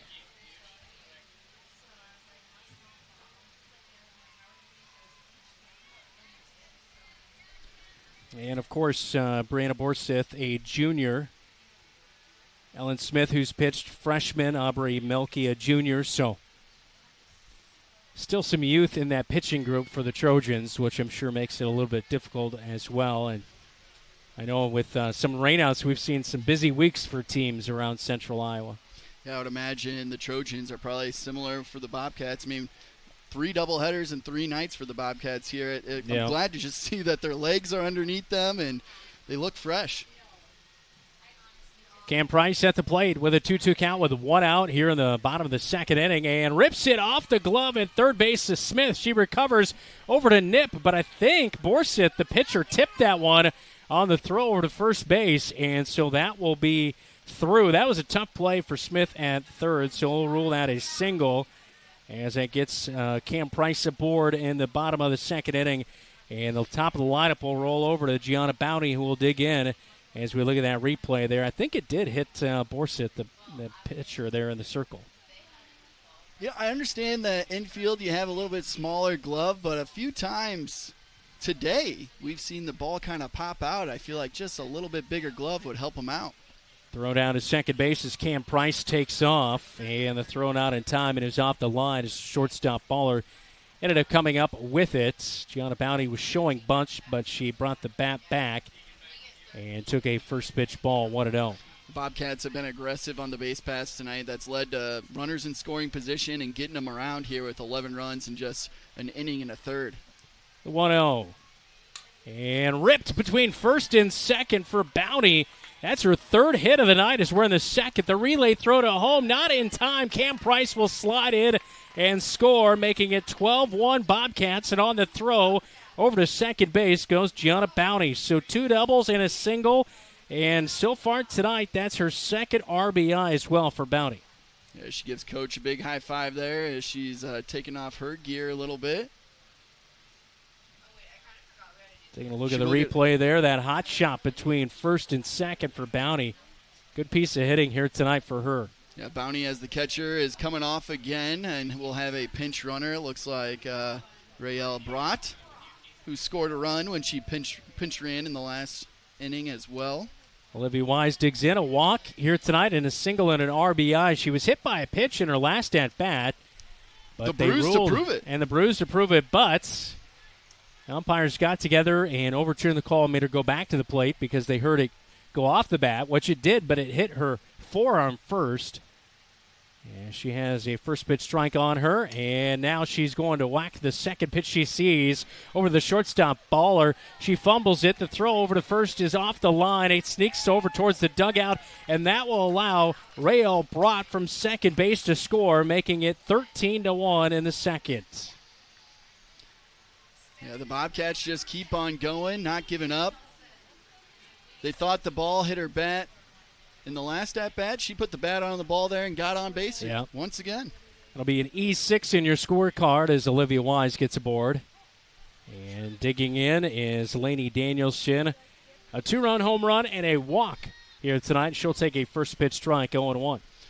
You think she said to Briley, it's my turn again? Yeah, I think so. Who can have the better night? Here's the 0-1. And this one smacked to center field over the head of Downing as she reaches up, not able to glove it. Olivia Wise around second, over to third, and riding in for a double is Lainey Danielson at second. That was another great hit by Lainey there. Got all of it. You know, you said she hasn't had a lot of power here lately, and then she's got 2 big hits to the fence. One over the fence, and now this one that rolls all the way to the fence as she ends up on second base. You could tell Downing was not going to be able to get to that one off the bat as it was just smoked right at her and over her head as Aubrey Munt digs in, a walk and a fly out in the first inning as she bats for the third time tonight here in the second. Just 1 out, runners at second and third for the Bobcats. 13-1 our scores. The Bobcats leading in the bottom of the second inning. Here's the 1-0 on the way from Borseth downstairs, 2-0. Yeah, Munt has seen a lot of pitches here. Or excuse me, she saw a lot of pitches in the first at-bat. Swung on the early in the last one, but she got walked, being patient at the plate. 2-0 is tapped to third. And they'll throw to first. And here comes Olivia Wise at home plate. She is safe, and it's 14-1. Olivia Wise waiting for the throw to come from Smith at third base. It's a 5-3 ground out for Aubrey Munt, but she does pick up an RBI as she drives in Olivia Wise. Lainey Danielson advances over to third on the throw. Yeah, Smith did check on Wise before she threw it over to first, but Wise was able to kind of play with her a little bit and still sneak in, get another run. So the Bobcats will bat around here in the second inning as Briley Danielson led off the inning with a solo home run out to left field. And now she has her sister standing at third base. Wouldn't this be a nice moment, Zach? This would be a great home run to drive in your sister and one-upper. And one-upper, yeah. as little brother, I'm all in on Briley doing that. Brianna Borseth loads up and fires home for the first pitch of the at-bat. It's low and in the dirt. And it will be 1-0. So third at-bat of the night for Briley Danielson. As we take a look at that first a great swing. Hit of the inning, which was a solo home run. At least 195, I have to say. Yeah. 1-0 from Borseth. And she comes set and winds up home. And that one's going to be a little up in the zone, but called a strike, 1-1. Canadian strike zone. Dylan, if you're watching. He is not. He is at the 13th Street District, I would guess. They might be streaming us somewhere. Who knows? If he was a true fan, he would be. 1-1. And that one's going to be upstairs and outside. Traditionally a ball, but right there they're finding it a strike. Any way to keep this game moving, I think. 14-1 here in the bottom of the second. Bobcats scored 8 in the first and 6 here this inning. And my gosh! Did she 2 do it home again? runs in There the same it inning is. as Briley Danielson tees off on Look the at that pitch smile. and drives in Lainey Danielson, her sister, from third base. It's a 2-run home run. 3 home runs for the Danielsons tonight. Wow. We got the crowd here pumping up the roof, raising it up. We got Danielson smiling as she's going around the bases, excited. Bobcats are feeling good here in the last regular season game.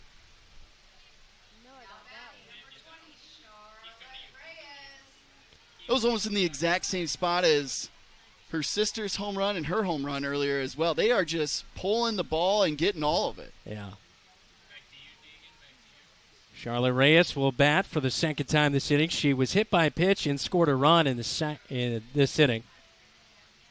In the second, which is still this inning. Still this inning. Might be the third inning on our scorecard here, but. So Charlotte Reyes swinging at the first pitch she sees, and it is 0-1.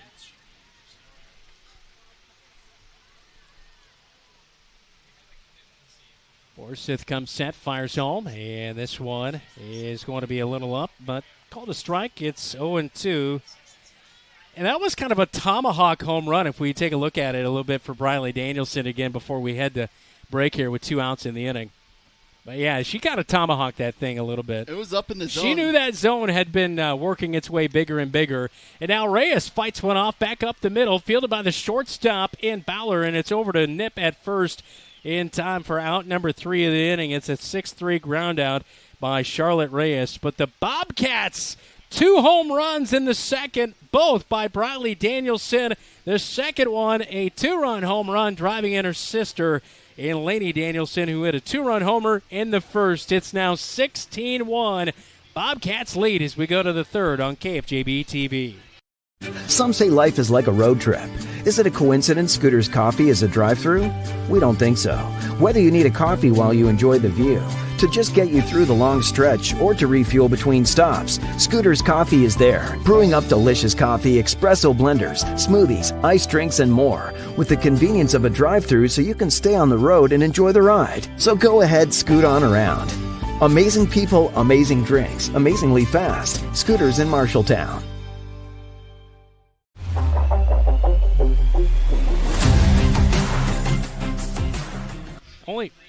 Welcome back to Marshalltown High School Softball Complex. 16-1. Bobcats leading it here tonight. In the top of the third we go. As Hannah Osgood will face this inning. The top of the lineup, Grayson Downing, Ellen Smith, Aubrey Milkey due up this inning. As 8 runs in the first for the Cats, 8 in the second. And so far tonight, Bobcats have 12 hits with those 16 runs. Oh, those are not zeros out on the scoreboard. Oh, there's an 8 there. Yeah. I can't quite see it through the chain link here, but Get your prescription updated. Probably need that. I'm wearing the sunglasses, not the glasses tonight.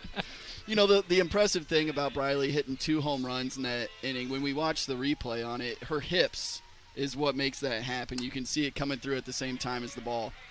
And Grayson Downing leading off the inning with a hot shot to left center field. That will get through the gap and all the way to the wall, and it's a double for Grayson Downing to lead off the top of the 3rd inning. This will bring up Ellen Smith, a 5-3 ground out in her first at-bat back in the 1st inning. Yeah, the top of the lineup didn't see a lot of pitches, put a lot of balls in play, but could not find a gap here. And the first pitch of the at-bat's going to hit Ellen Smith. And she'll trot on down to first base.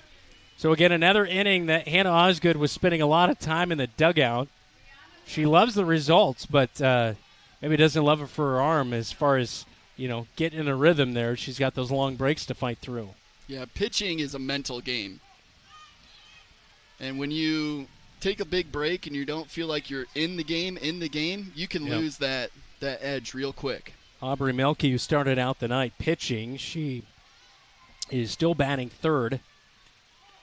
In the lineup, and actually, no, it is not. Excuse me, it's Brianna Borseth who replaced Mielke. So Mielke flew out to shortstop in her first at-bat, and now Borseth getting her first action at the plate. Here's the 0-2. It's dug out over to first, and a tag at the back. That was on a line drive. Lainey Danielson wisely tags the bag at first for the double play as Ellen Smith is doubled off at first. What a play. Flashing the leather there. They did not forget their gloves tonight. Brought them all out on the field, and you can see it right there. Boom, boom. Bang, bang play. Sienna Cody digs in, slaps one down the right field line foul. She was hit by a pitch and scored in the 2nd. The lone run scored here tonight for the Waterloo East Trojans.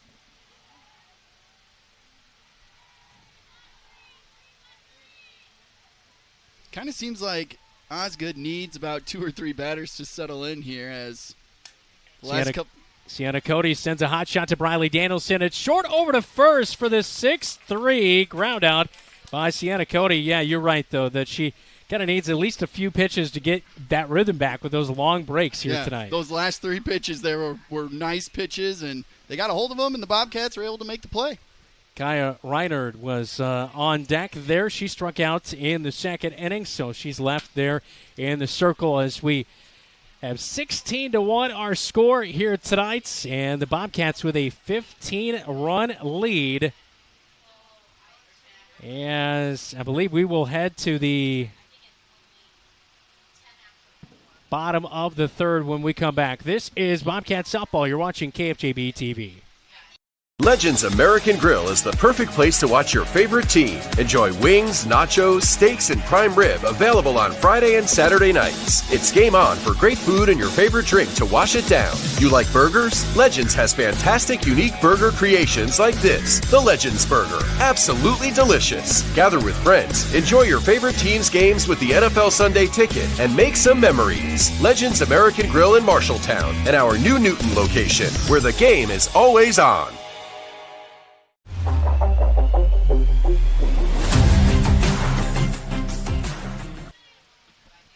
Welcome back to the Marshalltown Softball Complex. Bobcats leading 16-1, and if you've missed this one so far, holy smokes, an offensive fireworks show here on the day before 4th of July. Yeah, it's the whole Bobcats, but really it's the Danielson sisters. Laney got a 2-run home run in the 1st inning. Briley was able to do that then in the 2nd inning, not once, but twice. And all 3 of them have ended up in the almost exact same spot as well, which is very cool to see. Hannah Osgood, Ella DeMonte, and Cam Price due up here in the bottom of the 4th. And Osgood will pop one up in the middle infield, ranging over his baller towards the bag at 2nd. And the shortstop will make the catch for out number 1 of the inning as Hannah Osgood is 0 for 3 tonight.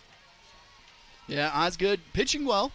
That's what you like to see. but not helping herself here when she gets up to the plate. Briley Danielson in the running for player of the game, but holy smokes, Ella DeMonte as well. She's got a double and an RBI and a run scored and a 2-run home run as well. They're duking it out to see who's going to be the player of the game here tonight, as DeMonte will take a first pitch ball 1-0. I would argue that she's only had 6 at-bats all season. And coming in here, 7 and 8, she got a double and a home run. Let's get her some more at-bats, Coach, can we? 1-0 on the way as Brianna Borseth winds up for the pitch, and it's bounced to home plate. 2-0 to Ella DeMonte. The Briley Danielson does have the factor of she did get the victory in game number 1 as well. So that's fair. That's true. Usually we kind of just mostly pertain it to game 2, but overall on the night 2 with the doubleheader scheduled. The 2-0, DeMonte will roll it over to second underneath the glove of Reiner. That will be an E4, but it does get the freshman Ella DeMonte aboard.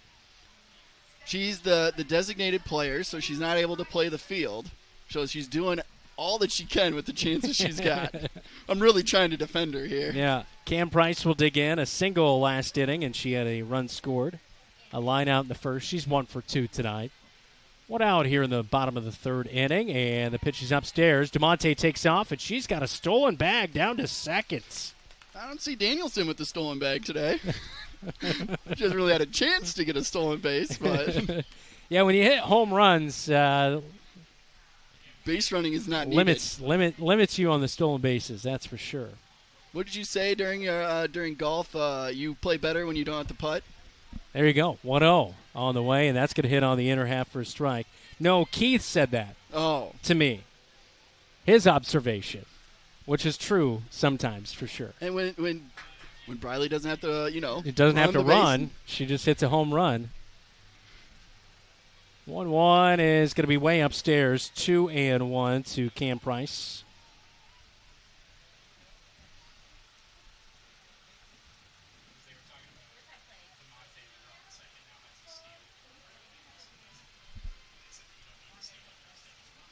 Borseth loading up, and the 2-1 is smacked right to third as it's fielded by Smith. She'll try to double off DeMonte, but she's back into the bag at second, and Cam Price is out number 2.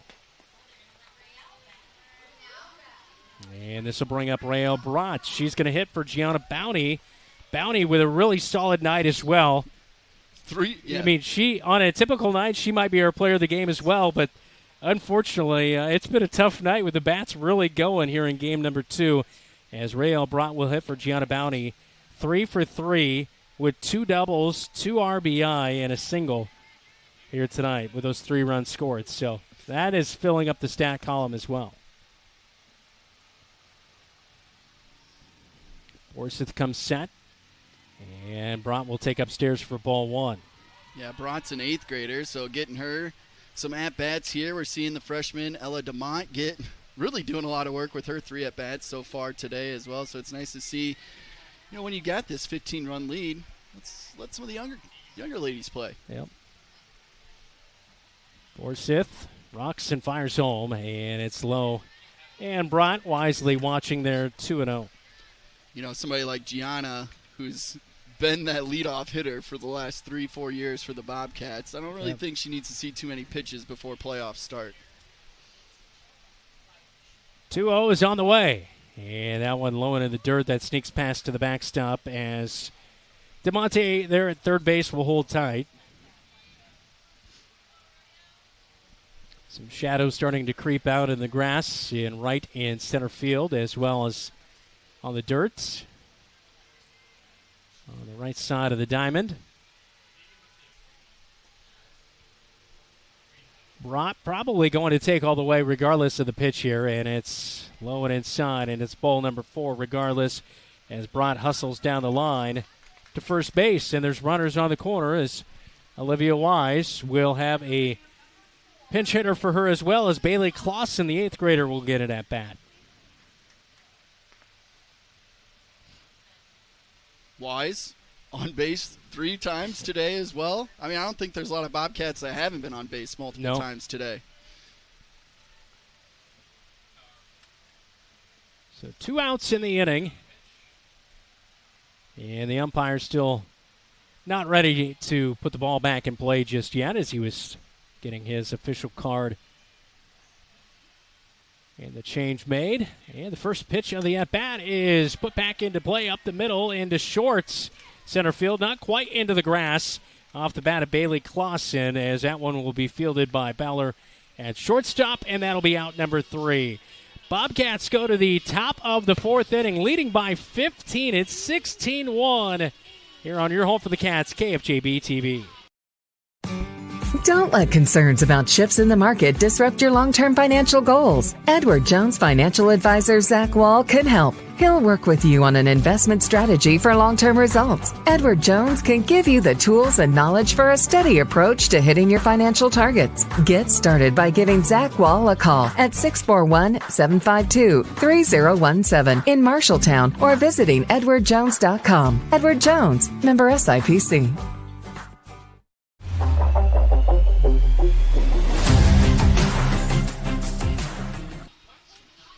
Welcome back to News Talk 1230 KFJB AM and 93.9 FM, as well as KFJB-TV. We got a scoreboard update, all brought to you by Central State Bank. Thanks to Jeff Brooks back at the radio studio. We've got Des Moines Valley at Ankeny Centennial tied at 1 in the bottom of the 1st inning. Oh, excuse me, we actually have an update, bottom of the 3rd. Centennial's 5, Valley is 3. We have a final in the Ames-Mason City game. Ames 11, Mason City 0.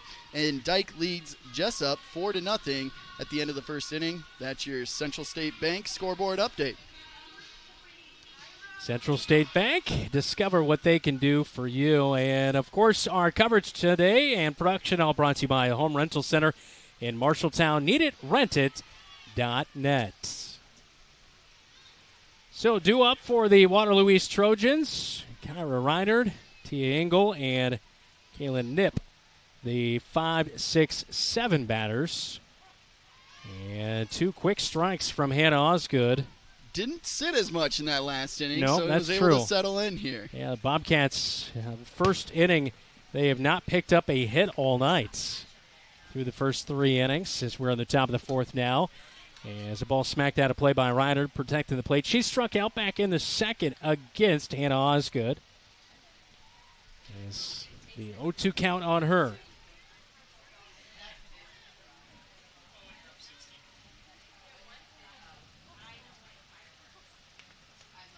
And the 0-2 is smacked out of play behind home plates. So Reinard just, trying to stay alive in the at-bat.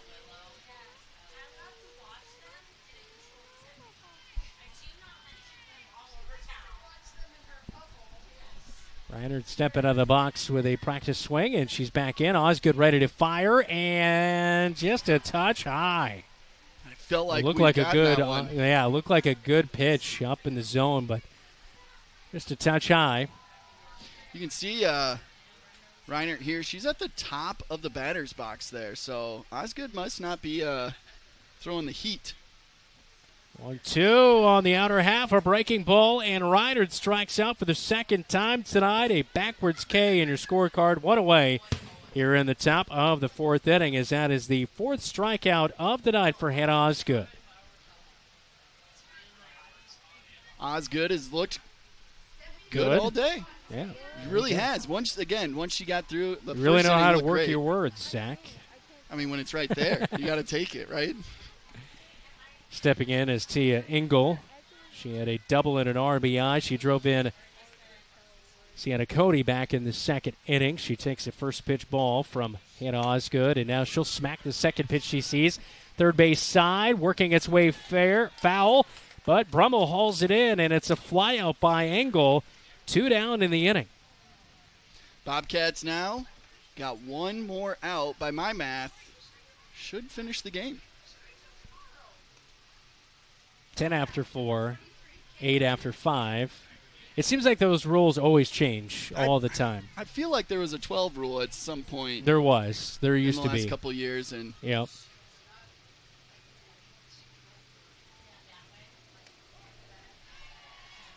First pitch strike to the batter in Kaylin Knipp. She struck out back in the 2nd inning, flailing on a pitch from Osgood on the outer half. So 0-1 in the at-bat to Nip, and the second pitch she sees. She's going to ground it to Osgood. She comes up to make the play over to Lainey Danielson at first base.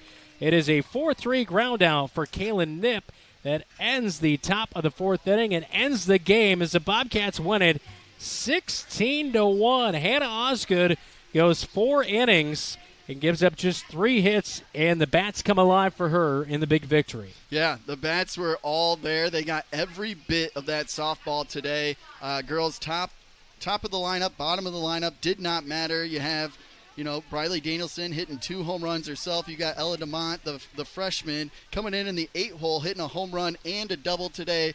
It didn't matter where in the lineup they started. The Bobcats were scoring runs. That is for sure. So 16-1, the final in game number 2 as the Bobcats get the sweep. They go 4-0 against Waterloo East here this summer. As a really good victory here tonight in game number 2 as well. A lot of feel-good stuff for the Bobcats as those 3 big home runs by the Danielson sisters and Ella DeMonte with a 2-run home run of her own. Yeah, Bobcats got to be feeling good now going into the playoff game against Lincoln here. A lot of people got at-bats as well, which is good because you never know what's going to happen in that playoff game. Anybody could step up to the plate and be that bat that you need to score the final run. Bobcats improved to 17-20 on the season as the Trojans drop with the 2 losses here tonight to 4-24. They're now 1-13 in the Iowa Lions Conference North. Bobcats improved to 6-10 in conference play. Coming up, it is the Locker Room Report, all brought to you by Wells Fargo Advisors in Marshalltown. You're watching KFJB-TV. At Sports Plus Sports Medicine and Physical Therapy Center, we customize each patient's treatment plan to their individual needs. What does that mean? It means that not every back or knee problem is treated the same, and that your program will be unique and designed especially for your needs or problem. This improves how quickly you will return to work or sports. The Sports Plus staff is encouraging and takes pride in your successful recovery. This is just one more reason why champions choose Sports Plus Physical Therapy as their favorite place to rehabilitate and train. Wayward Social is the place for fun. With 20 lanes of bowling, leagues for all levels, great food and drink options, an awesome arcade, there is a ton of fun to be had at Wayward Social. And that's just on the inside. Step outside and enjoy patio life at Gutter Point with drinks, shuffleboard, live music, and fun atmosphere. Follow Wayward Social on Facebook for updates on specials and live music. It is all on South 6th Street in Marshalltown. Visit wayward-social.com to plan your next visit to the place for fun. Your degree, your way. Online learning at Marshalltown Community College lets you learn at your own pace, from home, fitting education into your life. Choose from 9 fully online programs. Balance work, family, and your future. Plus, you get dedicated support just like on-campus students. Library, advising, everything you need. Online degrees at MCC, flexible, accessible, and supported. Visit MarshalltownCommunityCollege.com to learn more. Start learning your way today. The KFJB-TV Locker Room Report, presented by Wells Fargo Advisors of Marshalltown. Well, the Bobcats a clean sweep tonight against the Waterloo East Trojans as they win game number 1, 12-4. And win it big in game number 2, 16-1. As a big night for the Bats. And the starting pitcher in game number 2 as well is Hannah Osgood gets the victory in game number 2 as she had 4 strikeouts of the night, 1 run, 3 hits allowed, and 4 innings pitched for the Marshalltown Bobcats. Meanwhile, the losing pitcher Aubrey Melke for Waterloo East, 2/3 of an inning pitched, 6 hits, 8 runs, 1 strikeout. Brianna Borseth relieves her, goes 2 1/3 with 6 hits, 8 runs, and 1 strikeout as well. As we look at the home runs in our game number 2 tonight, Briley Danielson with 2. She had a solo home run and then had a 2-run home run as she drove in her sister Lainey Danielson. Lainey Danielson had a 2-run home run back in the first inning as she picked up a couple of RBIs, able to score there. And then also Ella DeMonte, the freshman, hit a 2-run home run in the second inning. So big offensive performance tonight with 4 home runs in game number 2. DeMonte, we look at the replay there on KFJB-TV, a laser out to right center field to help aid the Bobcats to a 16-1 win in game number 2. And again, they won at 12-4 in game number 1. Again, the Bobcats improved to 17-20 on the season. They're now 6-10 in the Iowa Alliance Conference North. Trojans dropped to 4-24. They're now 1-13 in the Iowa Alliance North. Coming up in our locker room report, all presented by Wells Fargo Advisors in Marshalltown, we will chat with Victoria's head coach Jason Bowers, plus we'll name our player of the game and let you know our next broadcast, which is postseason play, coming up next week. You're locked in to News Talk 1230 AM, 93.9 FM, and watching right here on KFJB-TV.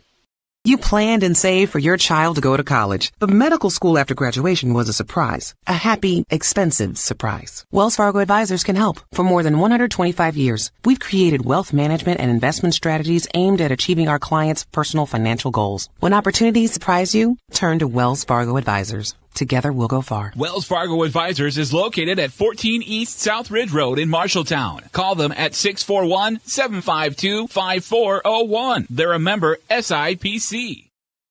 Registration for the upcoming school year in Marshalltown is Tuesday, July 8th from 10 a.m. to 6 p.m. at Miller Middle School. A birth certificate is required if a new student is joining. If parents are unable to attend, they can go online to the Infinite Campus System. To begin, go to the district website, marshalltown.k12.ia.us, and click on Academics. All new families in the Marshalltown Community School District must register at the District Welcome Center, downtown Marshalltown. Here's to the 2025-2026 school year.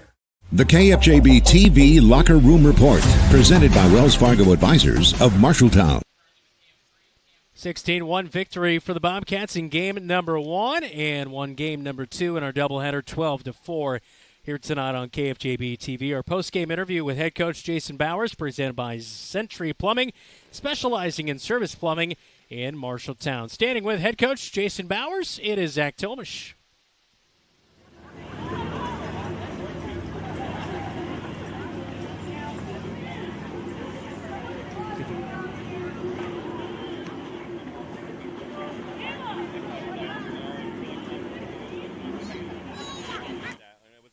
Tough go last night at Mason City, and you got that long bus ride there and back, and so we really needed this kind of freshen up home game, right before we end the season next Monday and go into regionals, so it was nice. Yeah, so tell me a little bit, what was the conversation between the sisters there? So Lainey hits a home run in the first inning. Briley hits not one, but 2 home runs there in the second inning. They're so competitive. There's got to be something between them. Well, in the huddle, I acknowledge the good plays and things like that, and I acknowledge the home runs. And I started with Ella because it was her first one ever, and then I went to Briley with 2, and then I ended with Lainey with 1, and Briley just had to remind Lainey that she got 2 and Lainey only got 1. So, yeah, so there was a little bit of rivalry there between the sisters, but it's all in good fun, I'm sure. Yeah, so tell me about the freshman here. Ella coming in, not a lot, not even 10 at-bats on the season, comes in, gets a big double, and then to the other side of the field, she's able to pull a home run as well. Freshman, being a DP today, I mean, just talk about that. Yeah, I mean, she's a kid that's just asked for extra reps, and, specifically with her batting, and because she wants to see the field, and one of the coaches took some time and spends extra time after practices, and has got her swing really good. She got a hit against a really good pitcher at Fort Dodge, and so tonight I was like, this is a good opportunity for her to get more than just one at bat as like a pinch hitter and everything, and she delivered tonight. It was a good job. Yeah, it's got to be there from the freshman. It goes in the red hole, right? What's that? Playoffs right around the corner. It's got to be nice to have those. That better? Yeah, and okay. I don't do any practices this weekend. I let the kids have, basically a 4-day. We got sorry about that. I guess they're in the wrong spot. Nice because it's just right down the road. We don't have to go a couple hours or anything. And then regionals, start next week. So we'll have to. Have you had a chance to look at Lincoln again? So it's worse? Swept them earlier this season, but have you had a chance to watch the rest of their season at all? I haven't. I'll do weekend probably. The kids get a break, but the old coach don't. So, yeah, I'll do a little scouting on them. I don't know if they got any games this weekend. Maybe I'll go watch them play. And, because you play them early, you play these teams early, and they're different teams. We're different, they're different. So I'd like to see them play again and see what we got. Yeah, a lot can change definitely throughout the season. Coach, I appreciate the time tonight. Congratulations on the big win to end the season here. But we will have Lincoln back for the playoffs right here at home. So we'll see you then. Thank you. Back to you, Brandon. All right, thanks, Zach. Sorry about our technical difficulties with our microphone there, but our post-game channel brought to you by Century Plumbing, specializing in service plumbing in Marshalltown. This is the Locker Room Report. You're watching KFJB-TV. When you need a plumber quickly, try Century Plumbing of Marshalltown. We specialize in service plumbing, not new construction or large remodels, so we get to our customers faster, from clogged drains to water heaters and everything in between. We can help with a guaranteed appointment and quality, efficient service. I'm Sarah, co-owner of Century Plumbing, and I'd love to book your appointment today. Call 641-750-0108. That's 641-750-0108. Some say life is like a road trip. Is it a coincidence Scooter's Coffee is a drive-thru? We don't think so. Whether you need a coffee while you enjoy the view, to just get you through the long stretch, or to refuel between stops, Scooter's Coffee is there, brewing up delicious coffee, espresso blenders, smoothies, iced drinks, and more, with the convenience of a drive-thru so you can stay on the road and enjoy the ride. So go ahead, scoot on around. Amazing people, amazing drinks, amazingly fast. Scooters in Marshalltown. McGregor's Furniture and Mattress is your local furniture store in Marshalltown, and they are proud to support Marshalltown Bobcat Athletics. If you need a new recliner to relax in, or perhaps a new dining set for the whole family, shop McGregor's. They also have a good selection of luxurious sectional sofas. Score the mattress of your dreams with an assist from the McGregor's friendly and knowledgeable staff. You'll be the household MVP when you bring home the winning selection from McGregor's Furniture and Mattress, downtown Marshalltown. Open 7 days a week. The KFJB-TV Locker Room Report, presented by Wells Fargo Advisors of Marshalltown. Back in on the Locker Room Report here on KFJB-TV. Now time to name our player of the game, all brought to you by Opa Grill in Marshalltown.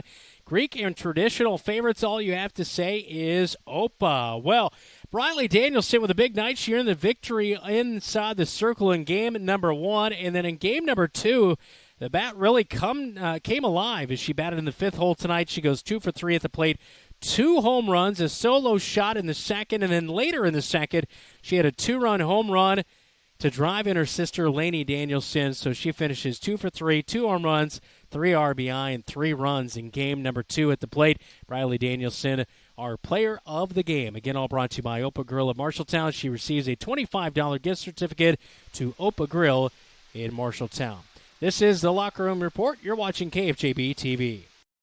What does OPA mean? OPA means joy, enthusiasm, and approval. And when you dine at OPA Grill in Marshalltown, you'll understand why. With their made-to-order pastas, soups, and salads made daily with the freshest ingredients. Favorites include chicken parmesan pan-fried to perfection, fresh and light chicken lemon rice soup, and their signature OPA salad topped with seasoned gyro meat. OPA Grill Family Restaurant in Marshalltown, where you can dine in or drive through. All you have to say is OPA!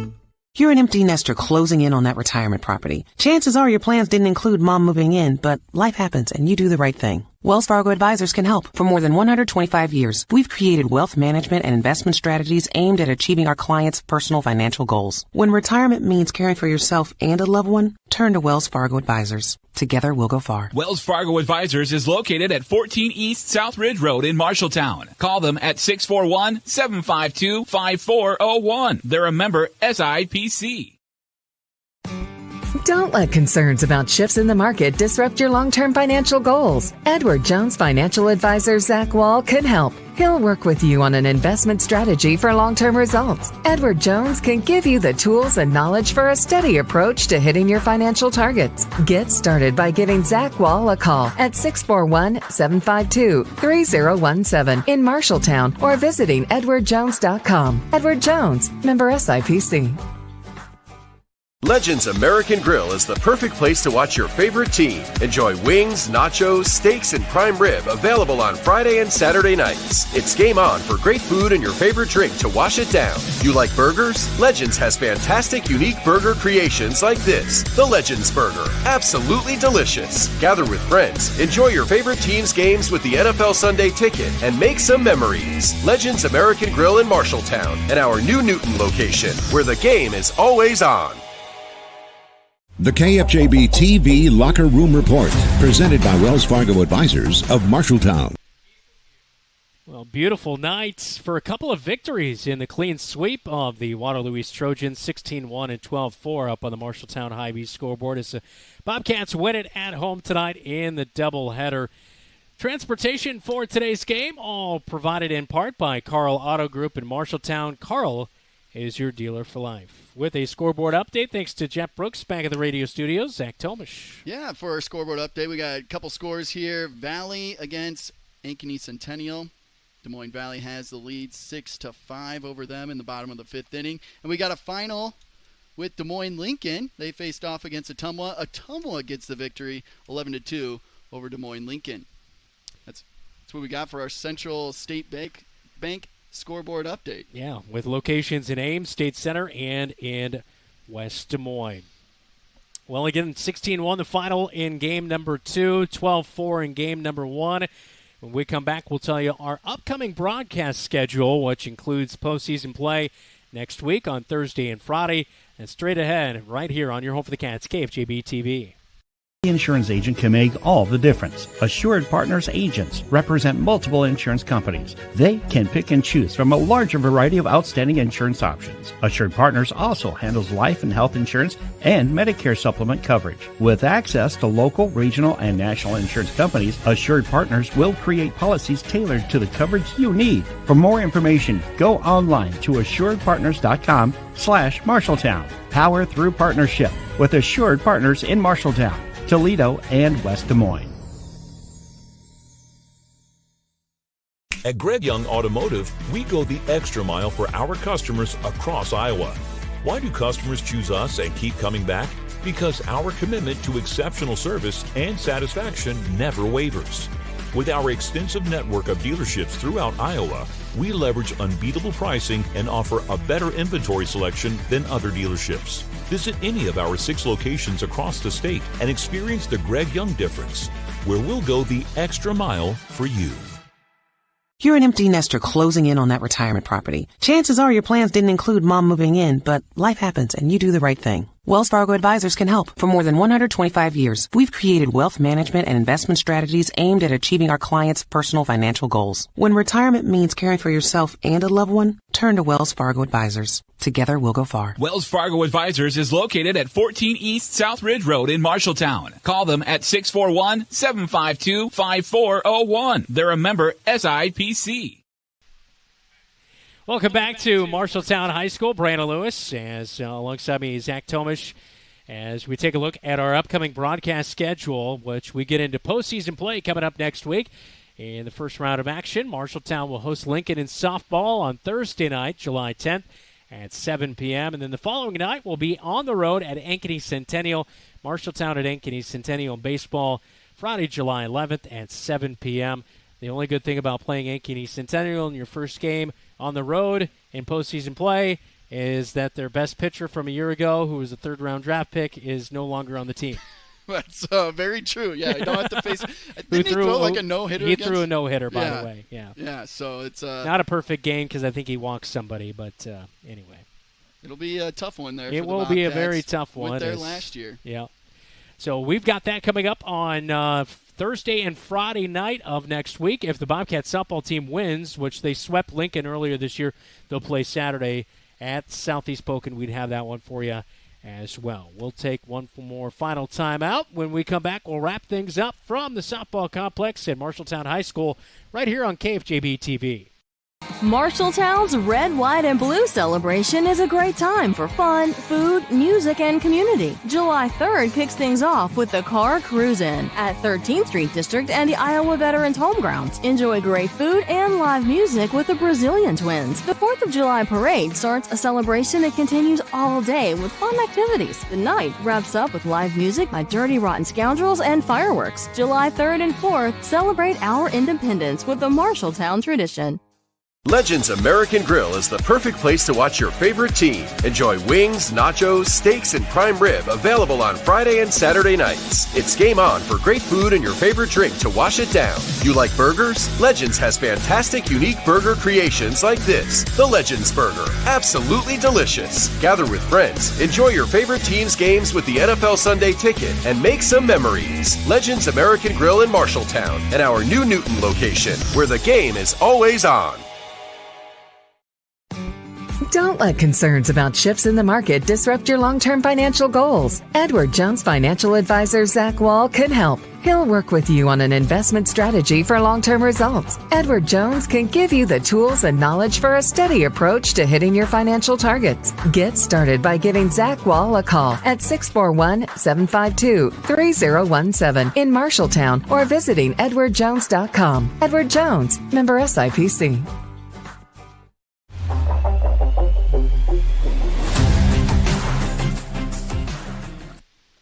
One final time on the Locker Room Report, all presented by Wells Fargo Advisors, James Hunt and Jeff Isgrigg, located at 14 East Southridge Road in Marshalltown. Well, beautiful night for the Bobcats. I mean, we had a shower. It was hot, but overall it was a good night. We got it in here tonight. Final thoughts on the doubleheader sweep here tonight, Zach? Yeah, it might have been hot out, but it was also hot with the bats tonight for the Bobcats. 4 home runs in the second game there. How exciting.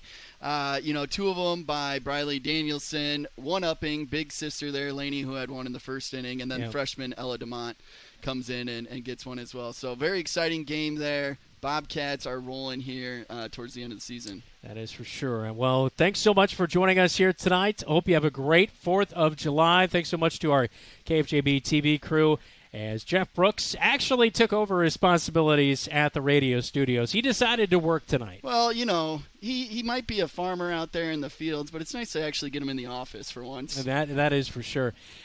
Keith Stewart, Deegan Grant on our camera coverage. Producer David Braga for Zach Tomesch. I'm Brandon Lewis.